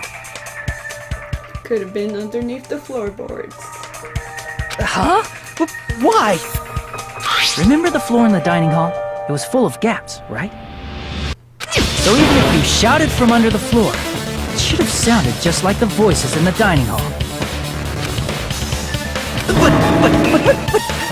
But... I see. So he brazenly shouted from under the floor to make us think he was in the dining hall. Is that true, Teru?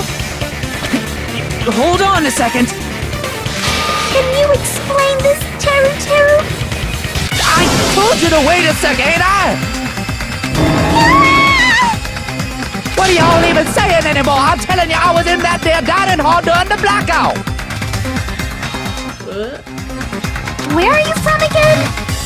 I was born in West Asafu and raised in South Aoyama. Hey, you guys! This guy's a major liar! If Teru was in the dining hall during the blackout, he should have been there after the power returned, right? Well, I believe so.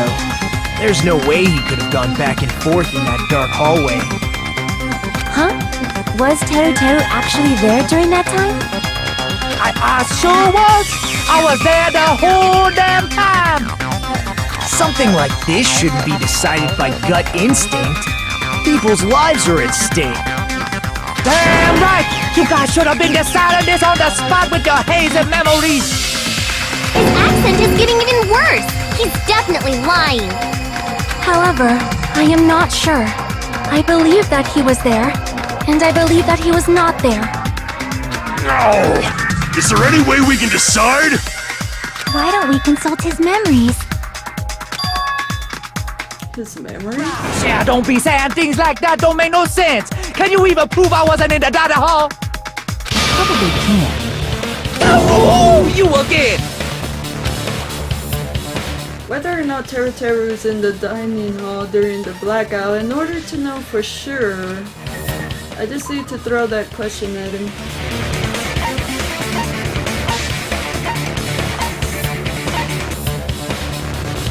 Love to see that.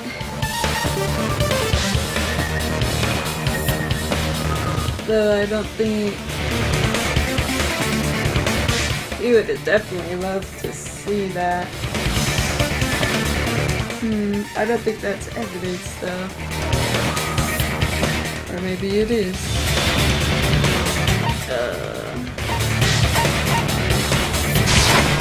I can prove it with this! Oh my gosh.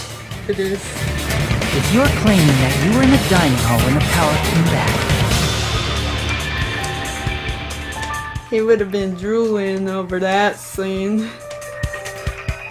then you should know how Mikan was positioned at the time, right? What? No! Don't make me remember! It's so embarrassing! No, this is a very important question. Well, Teru, if you were really in the dining hall at that time, you should know the answer to that.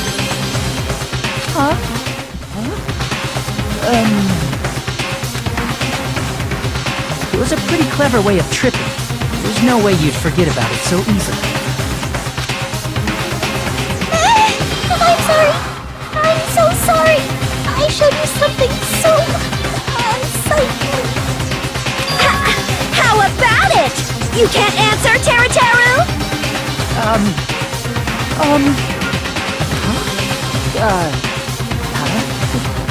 That's weird. Just slipped from my mind. There's no way it would slip from your mind, especially not a pervert like you. Even so... Nagito! Say something! I guess you might have to give up now. Give up? What do you mean, give up? Teru. I'm disappointed too, you know. It's lonely watching someone I admire reach the limits of their hope. It kind of feels like a broken dream. Nagito, what are you doing? Why are you messing with the killer like that? Hold on a sec. Don't go moving this along on your own like I really am the killer. Huh? But it's already decided, right? No matter whether it hadn't been cleared up yet, yeah? It's no use. I can't understand him anymore. It appears he's saying the murder weapon hasn't been cleared up yet. You understand him? But it's such a sad defense. This is too cruel. Oh, you calling me the killer? Then where's the weapon? Come on, Manumi! Enough with the whimpering and translate! He said, if you're calling me the killer, then where's the weapon? Weapon, huh? It's not the knife, right? Judging from Byakuya's wounds, it was a thin-edged tool that's roughly 5 millimeters in diameter. Also, if they stabbed from under the floorboards, the weapon would need to be at least 50 centimeters in length.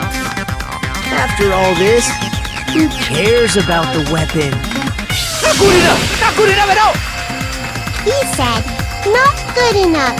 Not good enough at all. Fine, I got it. Let's try thinking about what the weapon was. Wanna do it? He said, try to do it. What a confusing accent! Anyway, we need to focus and think about this. A thin-edged tool with a diameter of about 50 millimeters and at least 50 centimeters in length. The weapon that meets those requirements might have been used at the crime scene. Huh? What's that? The iron skewer.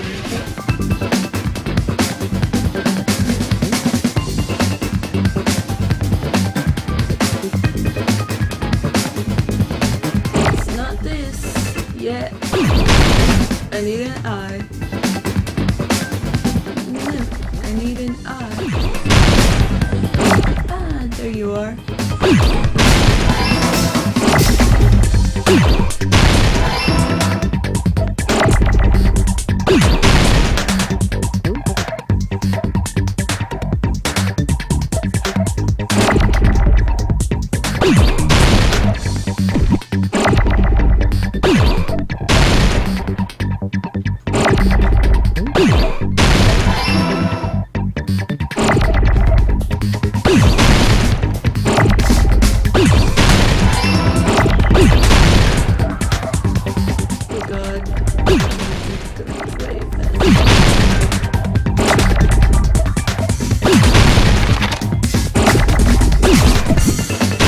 Before everything starts bumping into each other.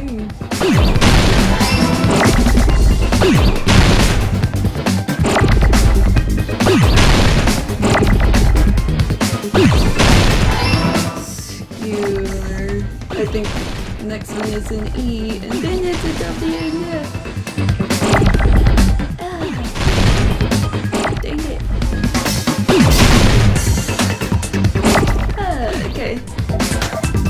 Well, you are, I'll use an R now.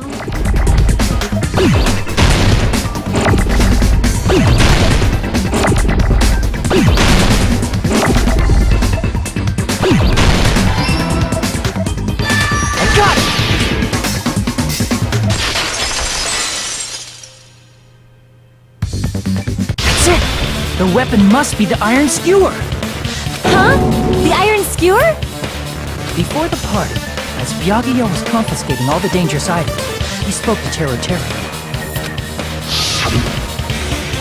I checked the equipment list and there seems to be an iron skewer missing. Oh, that's right. As far as I know, it's been missing from the start. So that missing iron skewer is the weapon? An iron skewer would match up with the wounds perfectly. Hey, Teru Teru, where'd you hide the iron skewer? Avril Lavigne? Huh? Did he really just say that? He's just saying random shit to fuck with us. You probably dumped it somewhere on the island, didn't you? This school trip has a no littering rule. If he had violated it, the island sirens would be ringing non-stop. Island sirens? Just for littering? Also, I was on guard duty, and I never once saw Teru Teru leave the old building. Which means he obviously hid it somewhere in the old building. It's probably the kitchen again, right? Teru Teru, just man up and be straight with us.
Oh, that was a call from Mom. Apparently I missed it. Hopefully she calls again.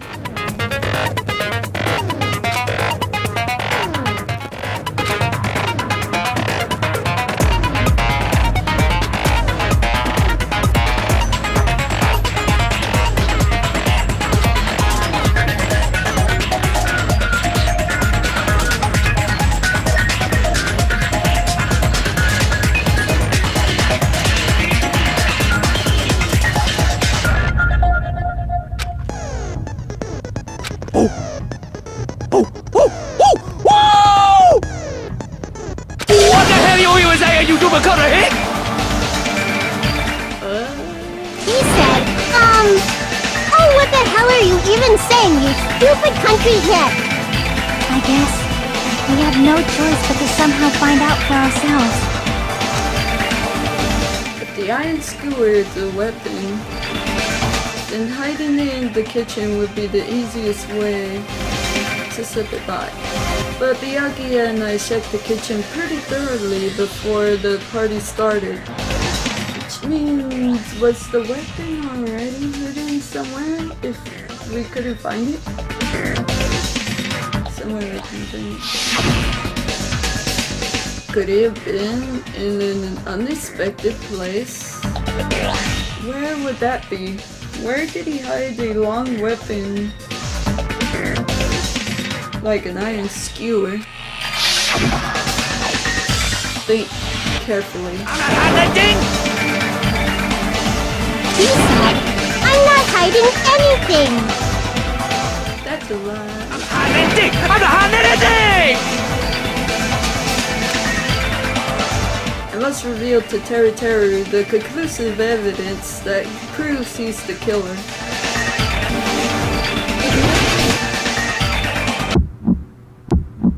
Shut up!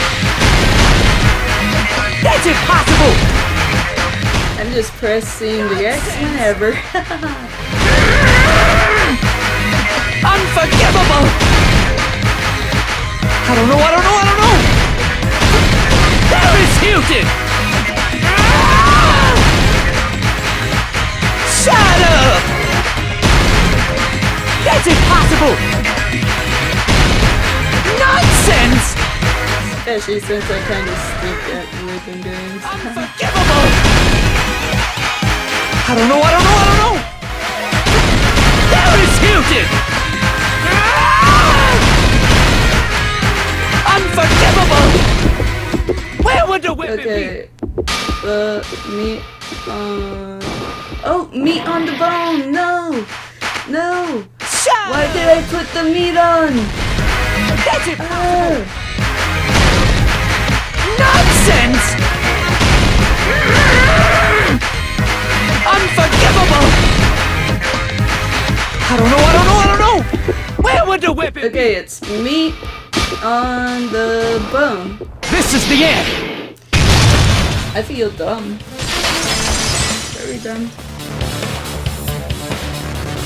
But the iron skewer had been hidden inside the piece of meat on the bone.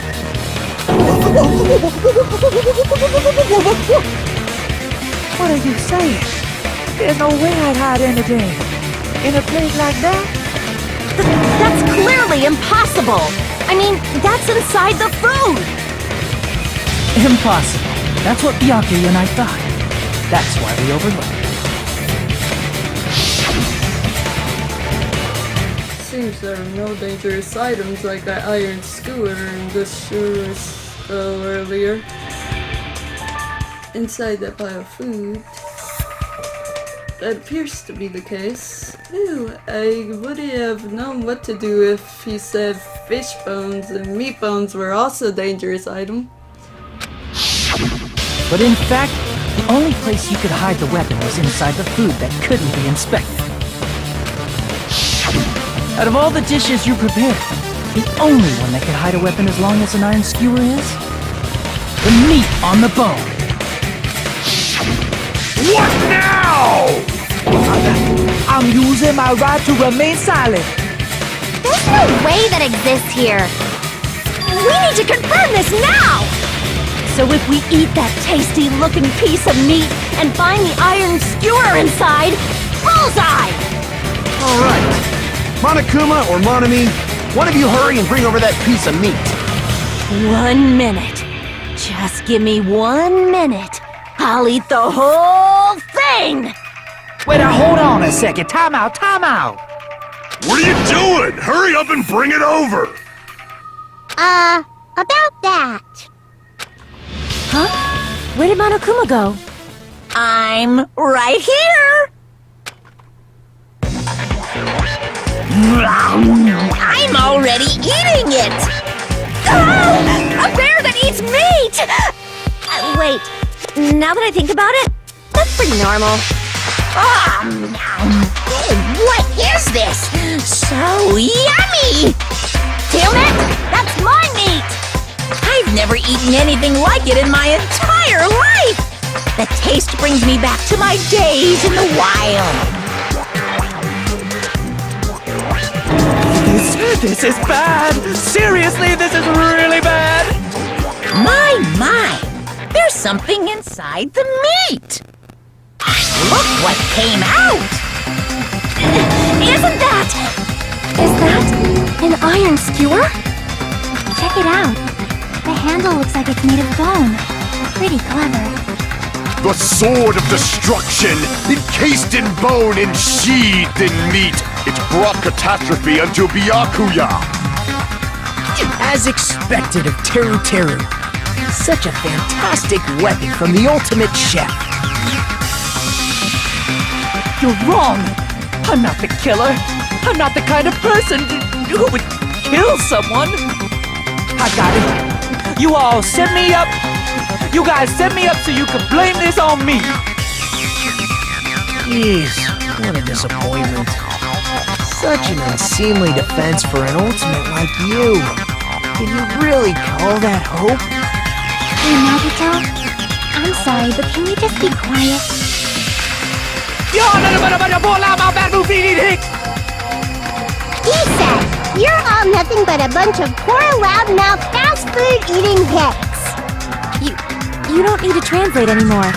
Somehow I can tell what he's trying to say.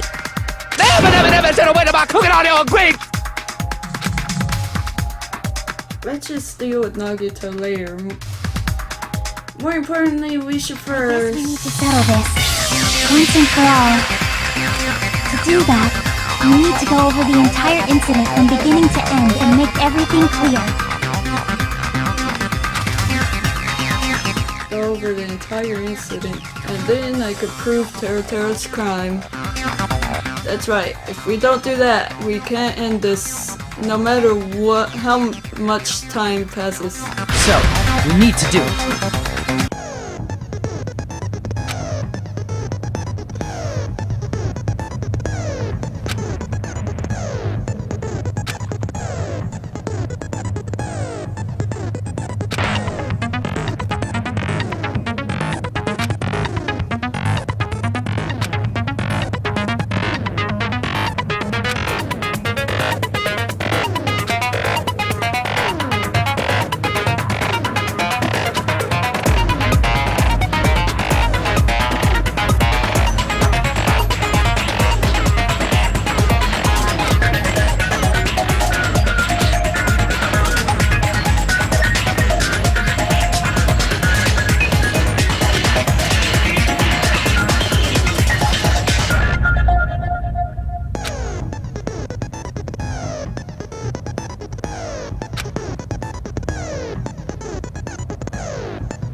Yes, to be one of these, yay.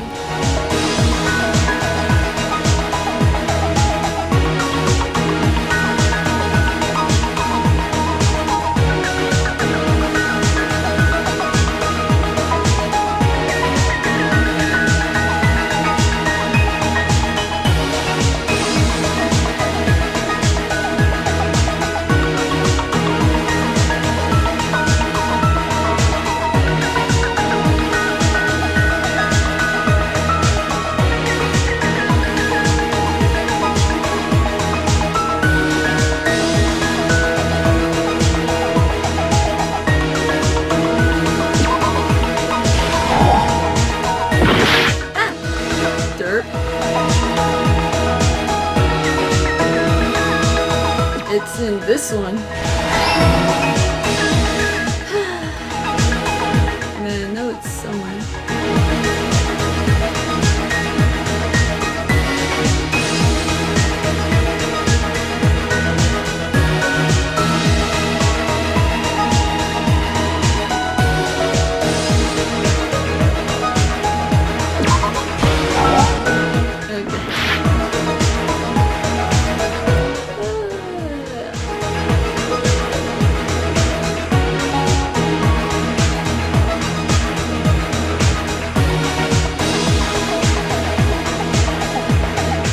It could be.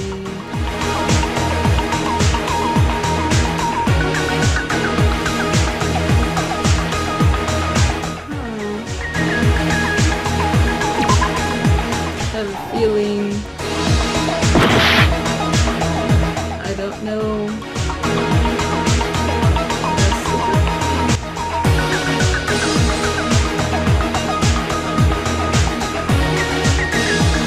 Oh, dirt.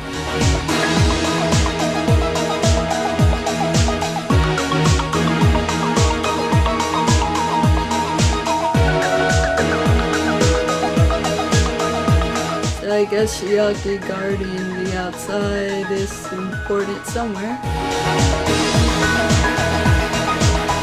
In here?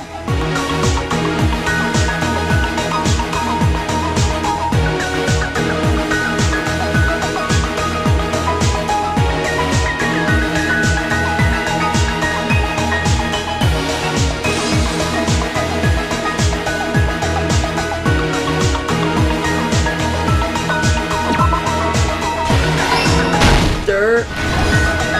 Can't believe.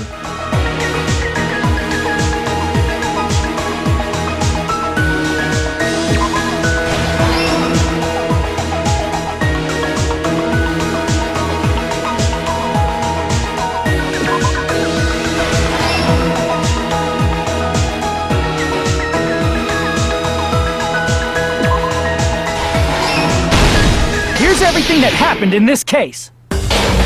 Let's try going over the whole incident, beginning with right after the party started. Byakuya had us gather in the dining hall of the old building near the hotel. He was extra cautious about a murder occurring that night because of a threatening letter he received. Therefore, he decided to throw a party so he could monitor us.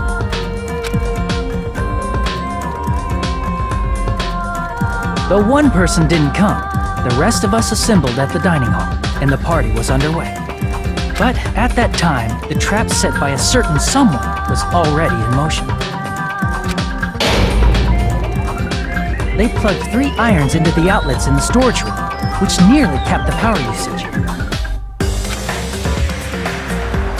Additionally, they prepared something else that would activate at 11:30 p.m.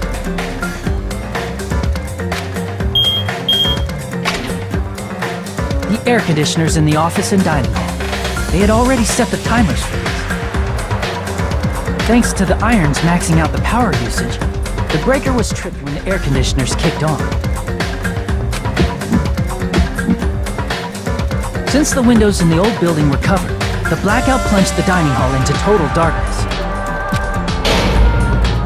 But when that happened, Byakuya took out a specific item that he brought in his case. That item was the night vision goggles. Byakuya was so concerned about a murder occurring that he brought a variety of security equipment with him. When he put on his night vision goggles, Byakuya witnessed a certain someone making a suspicious move.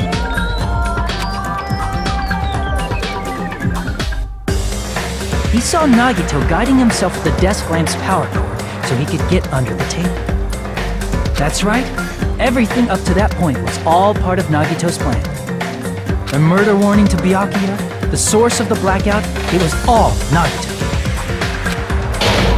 While the blackout was happening, someone else, the real killer, began making their move in the kitchen. The killer probably already knew about Nagito's plan, so they knew a blackout was coming. That's why the killer prepared all the items they would need to commit their crime in the dark beforehand. They needed a light source, which was provided by the portable stove in the kitchen. They needed a weapon, too. This had also been hidden in the kitchen beforehand. The long iron skewer used in the churrasco dish. The killer hid that inside that meat with the bone in it. With the weapon and portable stove in hand, the killer stepped out into the hallway. First, they closed the fire door in the hallway so their light source wouldn't peek toward the dining hall.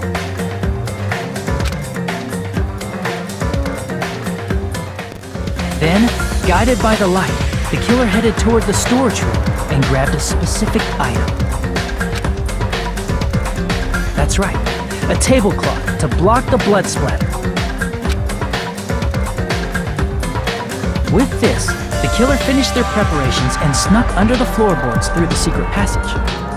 They probably turned off the portable cooking stove at that point, or left it near the entrance of the door. The floor in the dining hall is full of gaps, so there's no way they could have safely held a light source.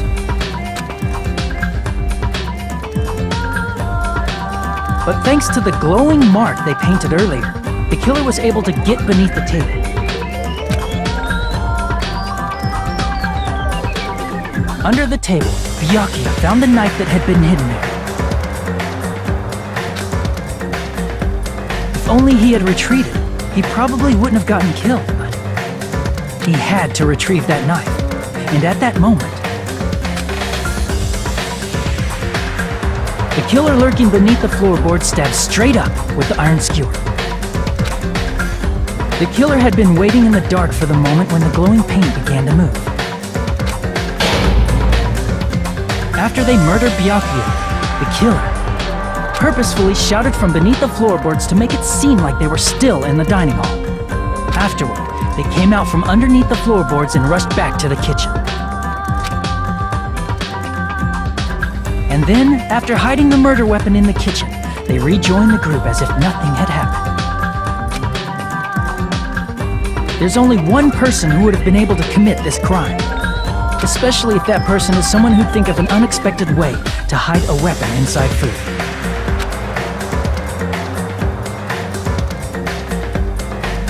Isn't that right, Teru Hanamura?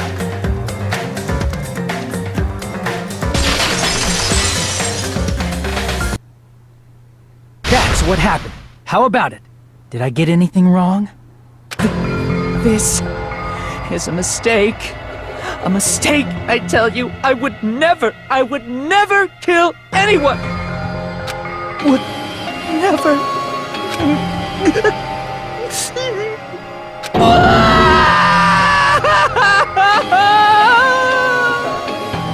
It seems this is the end.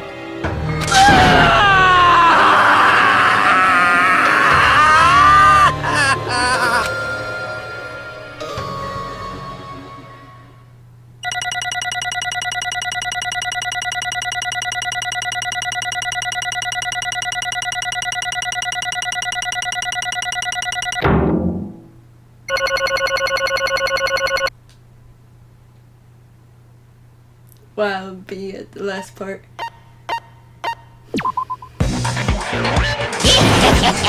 It looks like your argument has come to a close. Whoops! I lost control of my wild side for a second. Was that a side effect of the meat I just... Well, putting that aside, let's move along to the nerve-wracking voting time! Didn't mean to skip that. Just had to move a little bit. And accidentally skipped it. Oops.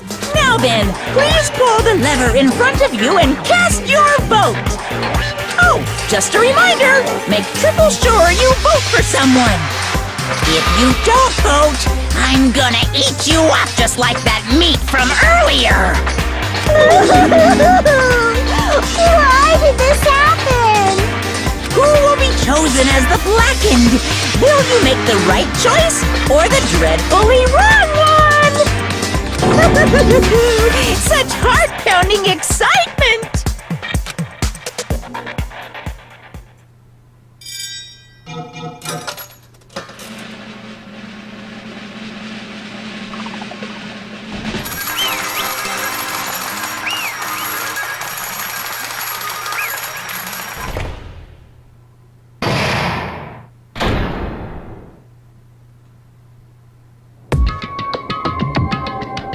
Correct!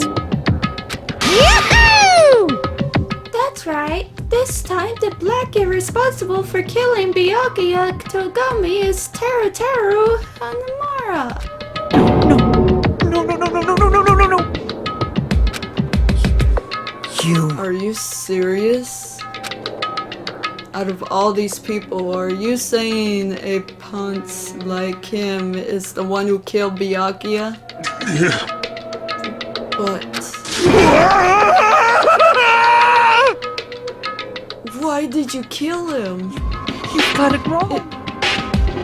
It was a mistake, I'm telling you. It was just a mistake. I was only trying to save you guys. Hey!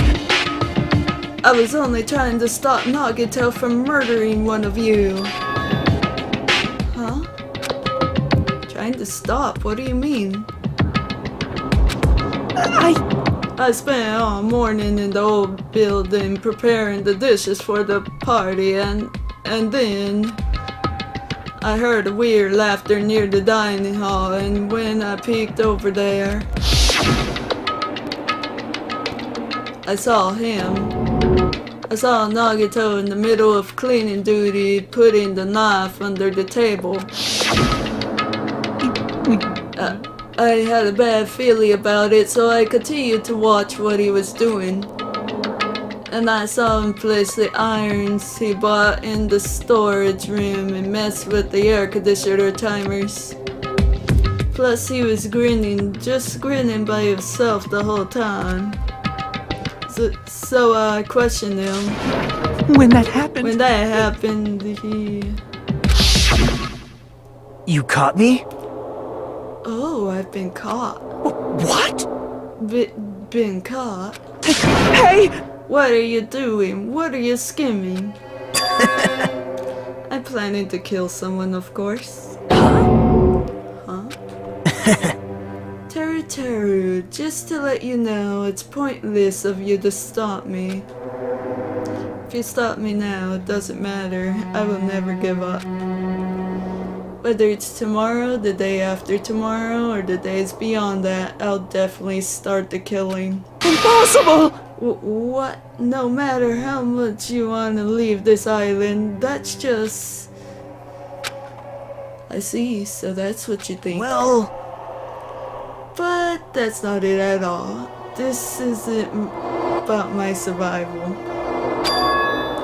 I just want the killing to start. What? What are you saying? I love everyone here. That's why I want to be of good use to them. I love all the ultimates and I admire them for being the symbols of hope. Amazing! That's right. In the name of hope, I love everyone's talents from the bottom of my heart. That's why I don't want them to lose against something like killing. I want them to prove to me that hope will never lose, no matter how daunting the despair they face may seem. I want everyone to prove to me that hope will never lose to despair. No. What are you saying? I don't understand at all. See? See, isn't it typical that if you face a strong enemy, you will become even stronger yourself? Which means the stronger the despair you face, the stronger everyone's hope will become, right? I want to see that brightness, and in order to see it, I'm going to become everyone's stepping stone. I want to make your hope shine. It's as simple as that. That's right, I yearn for a powerful hope that can overcome any kind of despair. You're kidding, right? Are you kidding? Don't tell me you're actually serious. So you don't understand. That's fine. I don't really mind. I'm just an obsessed fanboy, so it's alright that this love of mine is unrequited. I suppose I can be called the ultimate fanatic. No way! You... There's something wrong with you. Really? Do you really think so? Do you really think there's something wrong with me? But isn't that what love is? Nagito, what is the meaning of this?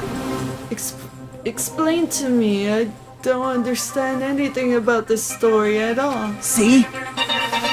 You see, if you have a favorite boxer, don't you want him to fight against a strong opponent and win?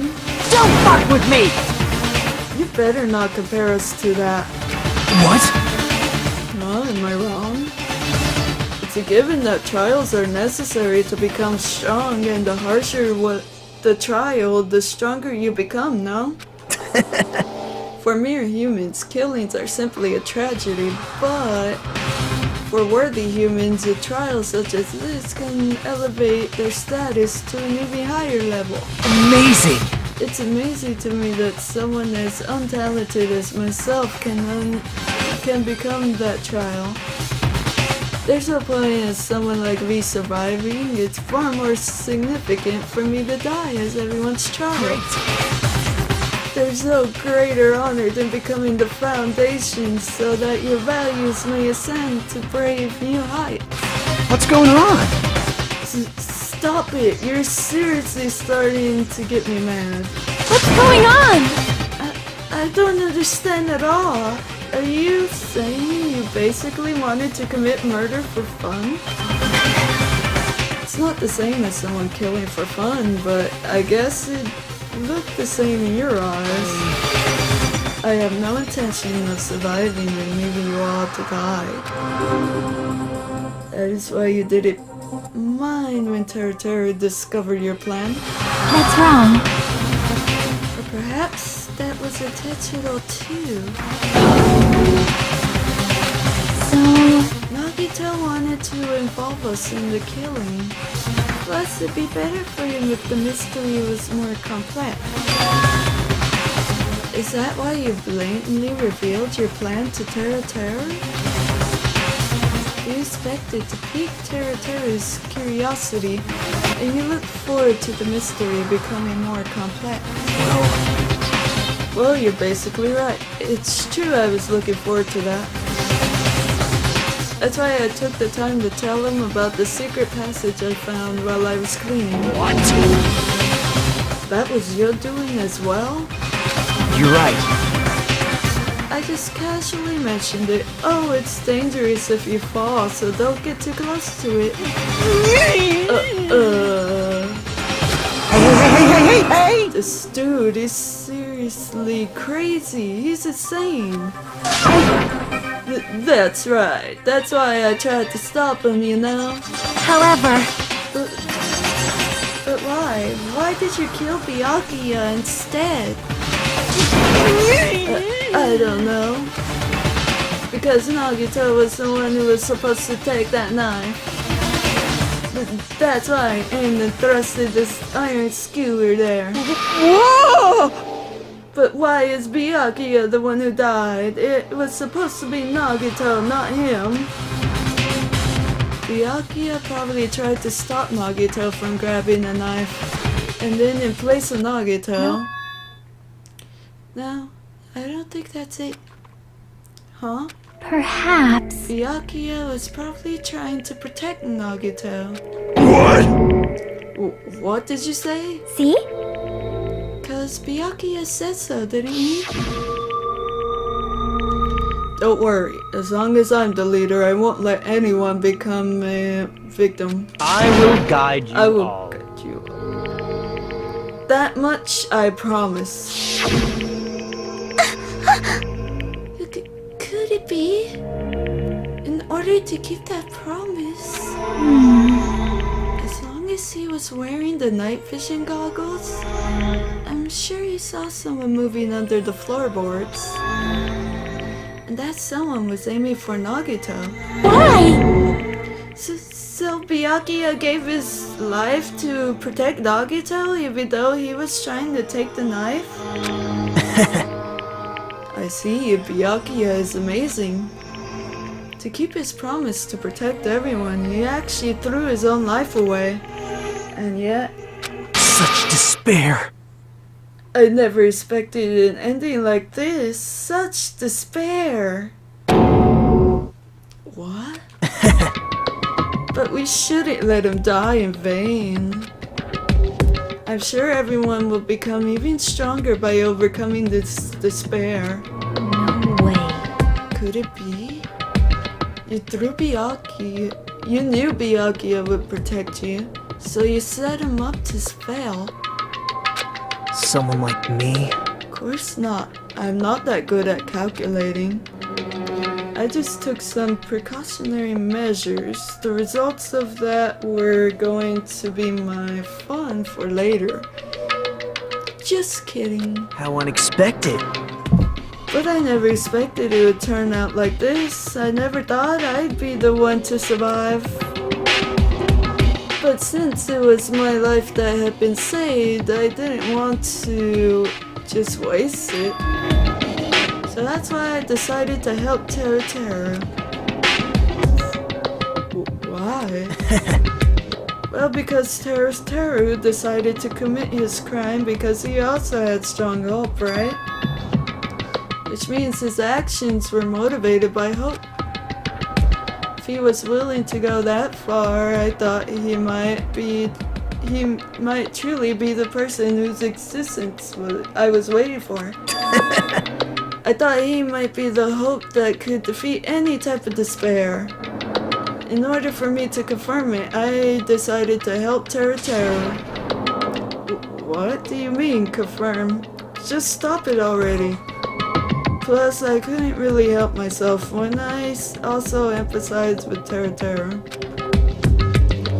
After all, he wanted to kill me, but he ended up killing Byakuya instead, you know? If I left him in that confused state, this trial might have been ruined, right? Isn't that right? But in order for hope to grow, this trial was absolutely necessary. That's why I decided to help him. I told him I don't care if I die, so you should just focus on escaping this island. Right? Those were my exact words to him before the investigation. Isn't that right, Teru?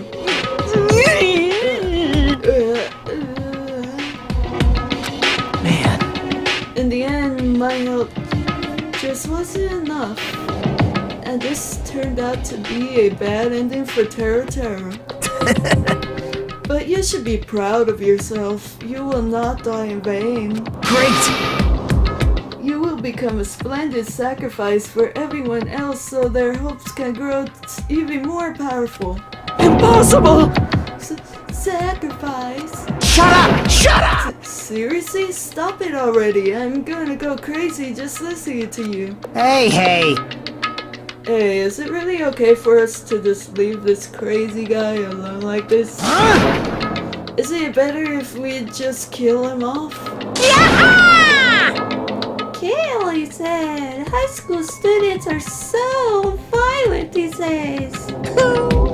What the person who's gonna get killed now isn't Nagito, it's Teru. What's the matter?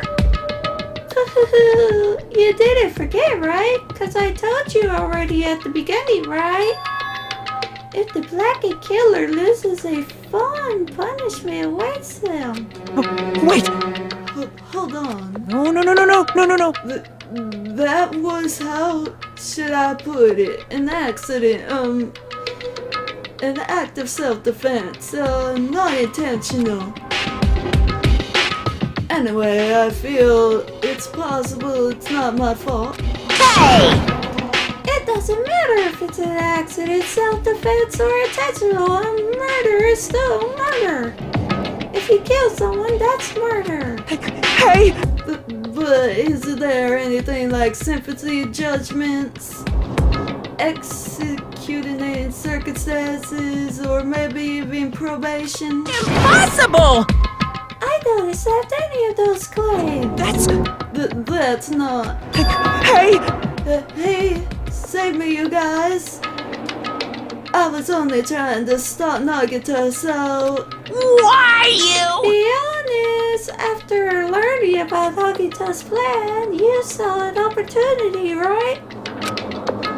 You probably thought nobody would find out if you killed him after messing up his plan, right? That's what you thought, right? Wrong! You're wrong, There's no way a person who has no malice would kill someone like that. It's true, if you were just desperate to kill Nagito and willing to sacrifice everyone else to survive, right?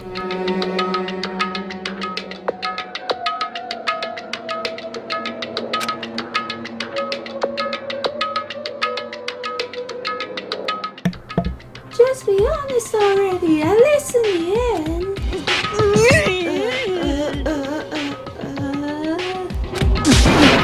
No. That is...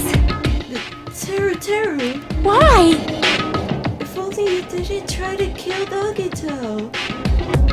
Byakuya would still be alive. Answer me! Why did you try to commit murder? Answer me, Teru.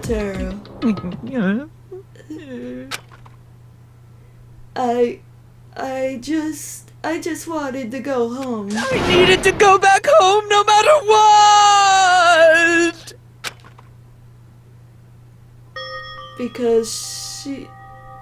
Because she's waiting for me. Mama is waiting for me at home. She's waiting all by herself for the day I graduate Hope's Peak Academy and come home. Okay, I'm going now. When I come back, I think we should talk again about opening an Aoyama and Azabu location. Oh my, you're still talking about that? Oh, I'm serious. The Academy guarantees success for its graduates, right?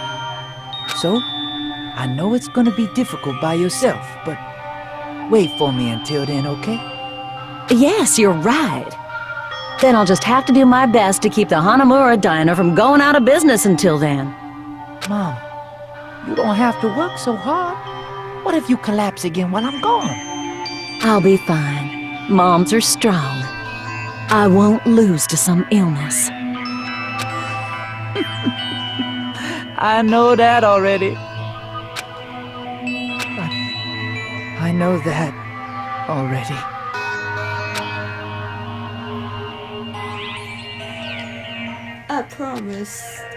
I promised her I'd become a full-fledged cook and save the Hanamura dinner. Mommy is waiting for me to keep that promise. Even though she's sick and alone, she's still waiting for me. That's why I need to go home! Teru. But if we were told our memories were stolen, and that several years have passed since our first day... Hey! Then what happened to the Hanamura Diner? What happened to my mom who's still waiting for me? So you did believe what Monokuma said? Damn it! You were saying all along, it's okay, I'll never believe something like this. So why? Wrong! I still don't believe it. There's no way I could believe it. It has to be a lie. That's why I wanted to go home! I wanted to go home and confirm it. I wanted to make sure it was all just a lie. I wanted to make sure that I still have a place to call home. Teru, you... I don't believe it. I don't believe it. It's not that Teru did believe it. He believed it more than anybody else here. That's why he kept denying it, because he believed it. He needed to deny it. Dang it, if only I knew how he felt, something like this never would have happened. I wanted to confirm by any means necessary. I had to do something. That's when I heard Nagito's plan. I found out he was going to kill someone if I left him alone. That's why... Fine. So, you wanted the first kill. I'm sorry. You guys. It doesn't mean I wanted to sacrifice any of you, but it was the only thing I could do. And I ended up killing Byakuya instead of Nagito. I see. I think I'm the one who went crazy. Teru. I see. Interesting, but... as far as motives to kill are concerned, wanting to see your mom is boring. What? So... Yahoo! It seems there's no point basking in the afterflow. Let's hurry up and begin the punishment. You can't! No, you can't. Jeez! Get out of my way!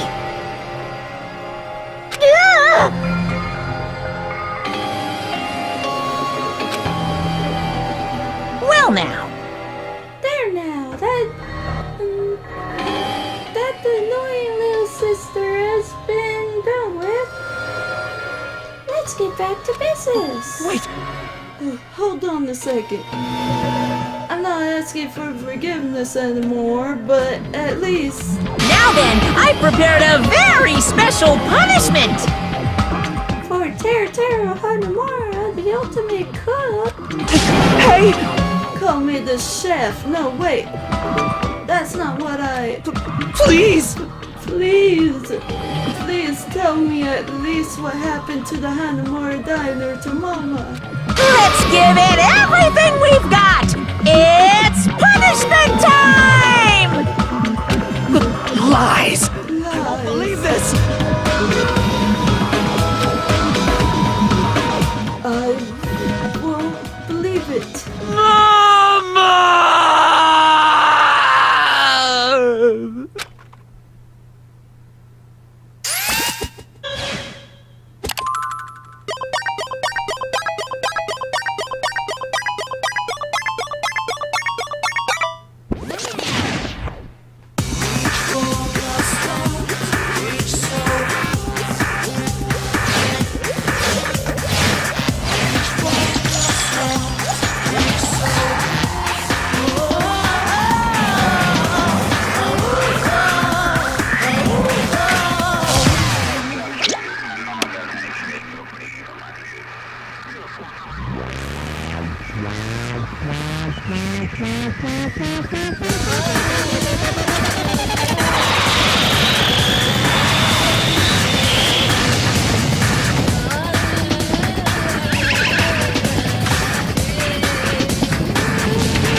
it? Oh, are you serious? How cruel. Why? Why did you do something so cruel? What? Huh? Didn't you learn when you were in elementary school if you badmouth someone, the teacher writes it in a note and makes whoever you badmouth read it to you in front of the class? No. That's what happens. Only then do you think about how it feels to be badmouthed. The same applies to murder. What are you saying? You're the one who drove him to do it. How cruel.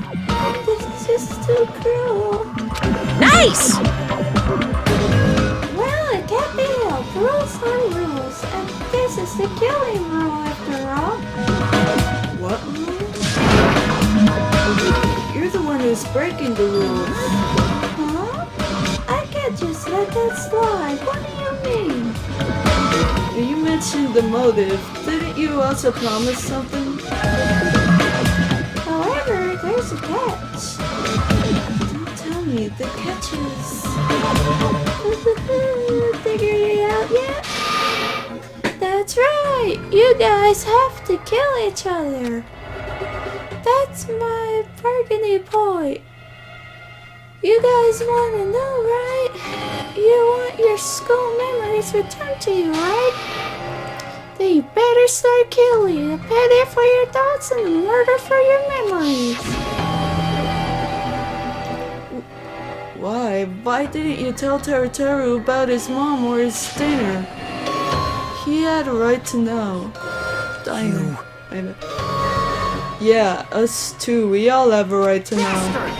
Hey, hurry up and tell us what you mean earlier when you mentioned our school memories. Oh yeah, I did promise to return your memories after the killing began. You're gonna do it? For telling them is kind of... But I never told you guys that I'd tell you right away. What? What? Not fair. That's not fair. Of course. Of course, I'll keep my promise to return your memories someday. But it's still not clear when that someday will actually be.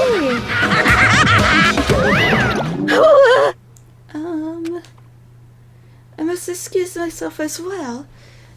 There's something that I need to do. Huh? What the heck? So cruel! That's not fair. They both ran away. Then... Monokuma had his all wrapped around his finger after all. Stupid!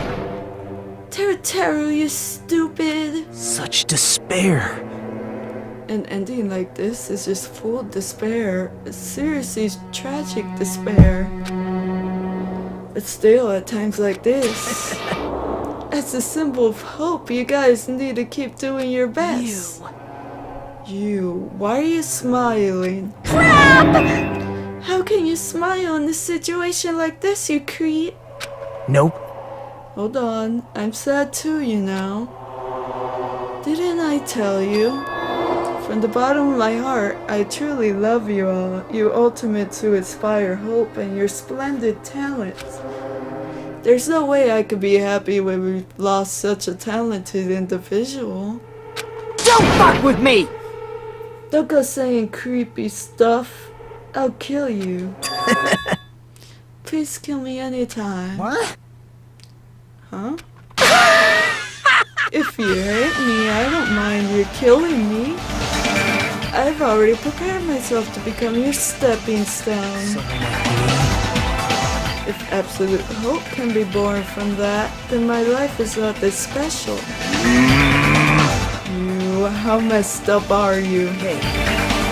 However, if you're going to kill me, make sure you discuss it with me beforehand, okay? You see, if you do that, then I could cooperate with the killer. Are you seriously intending to help the killer? It's really not that big of a deal. If you stood it If you're students of Hope's Peak Academy, you're the symbols of hope who possess the chosen talent. Then it shouldn't matter if you guys at all if I cooperate with the killer, right? You fiend. Declaring so confidently that you'll side with the killer. Hey! Maybe this was his plan all along. Since he's willing to work with the killer, he wants us to think it's better for us not to kill him. Well, I don't mind what you think of me. In actuality, thanks to Byakuya, I'm starting to feel a small desire to live. This is exciting! Mostly, I just want to watch everyone destroy all the despair that comes for you one after another. Just kidding. Pissed me off. Hey, can I punch you? I won't be satisfied till I punch you. Fine. Let's stop this already. It's just going to be a waste of time if we keep dealing with him. Huh? Even Hajime hates me now? Fortunate. That stings. I felt you and I were quite similar. What does that... Isn't that right? You have a special feeling towards Hope's Peak Academy just like me. Don't put me in the same category as you. But how can you say that? How can you say you're not? Monokuma said it yourself. We don't know anything about each other's true nature. No, if it's true that our school memories were stolen, it's the same as not knowing our true selves too. Especially for you, right? Someone who can't even remember what his talent is.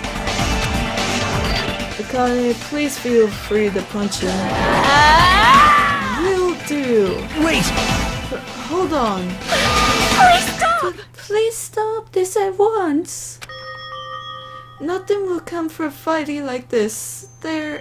There is something else that we must do. Huh? Something else? Please listen! We must not argue with each other in a place like this. There is something more important we must do. Let me ask. Which is... do our best. You fiend. Well?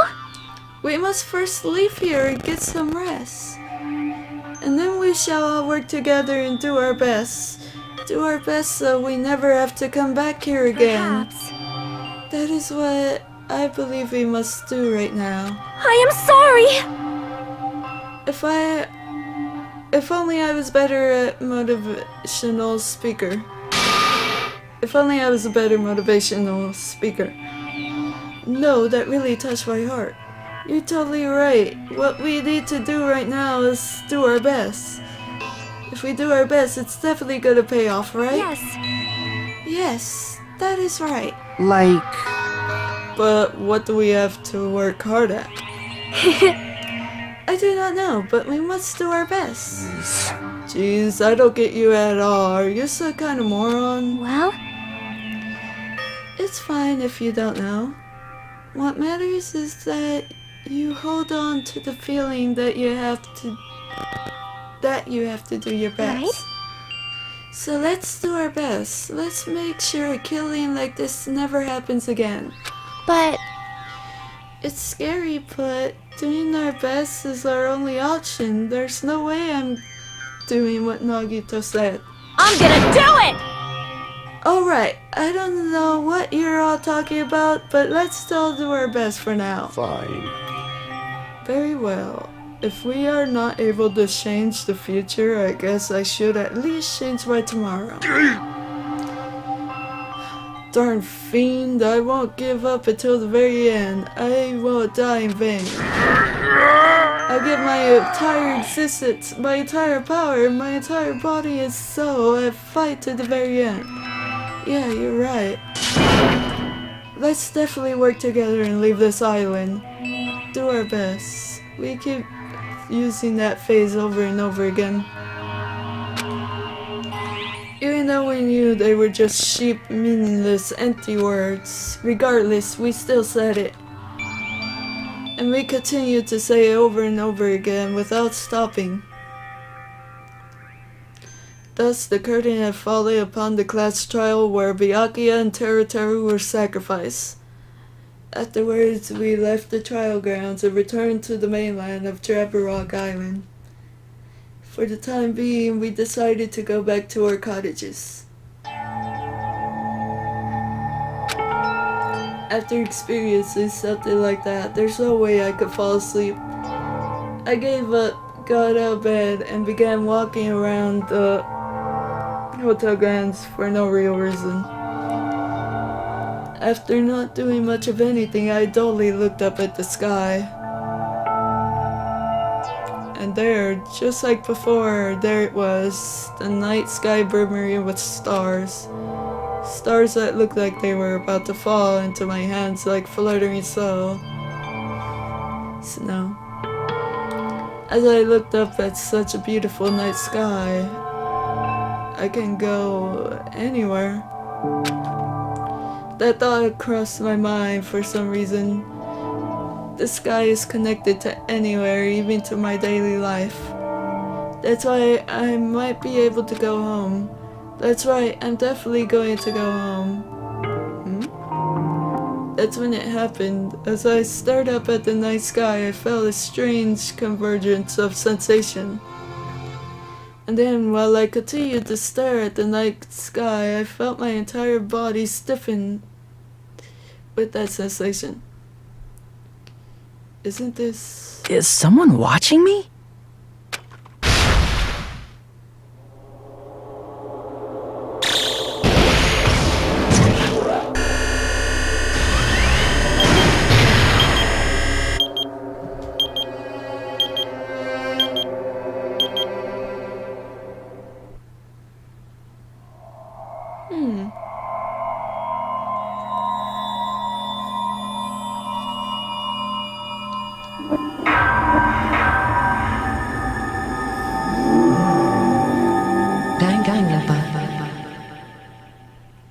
Oh, that's the end of Chapter 1. Also the first trial. It's also the end of my Danganronpa 2 Part 9 playthrough. So if you haven't already, like, comment what your favorite part of the video was. And subscribe if you want more video gaming content. I will also leave my card gaming channel, if you guys want to subscribe to that one, down in the description below.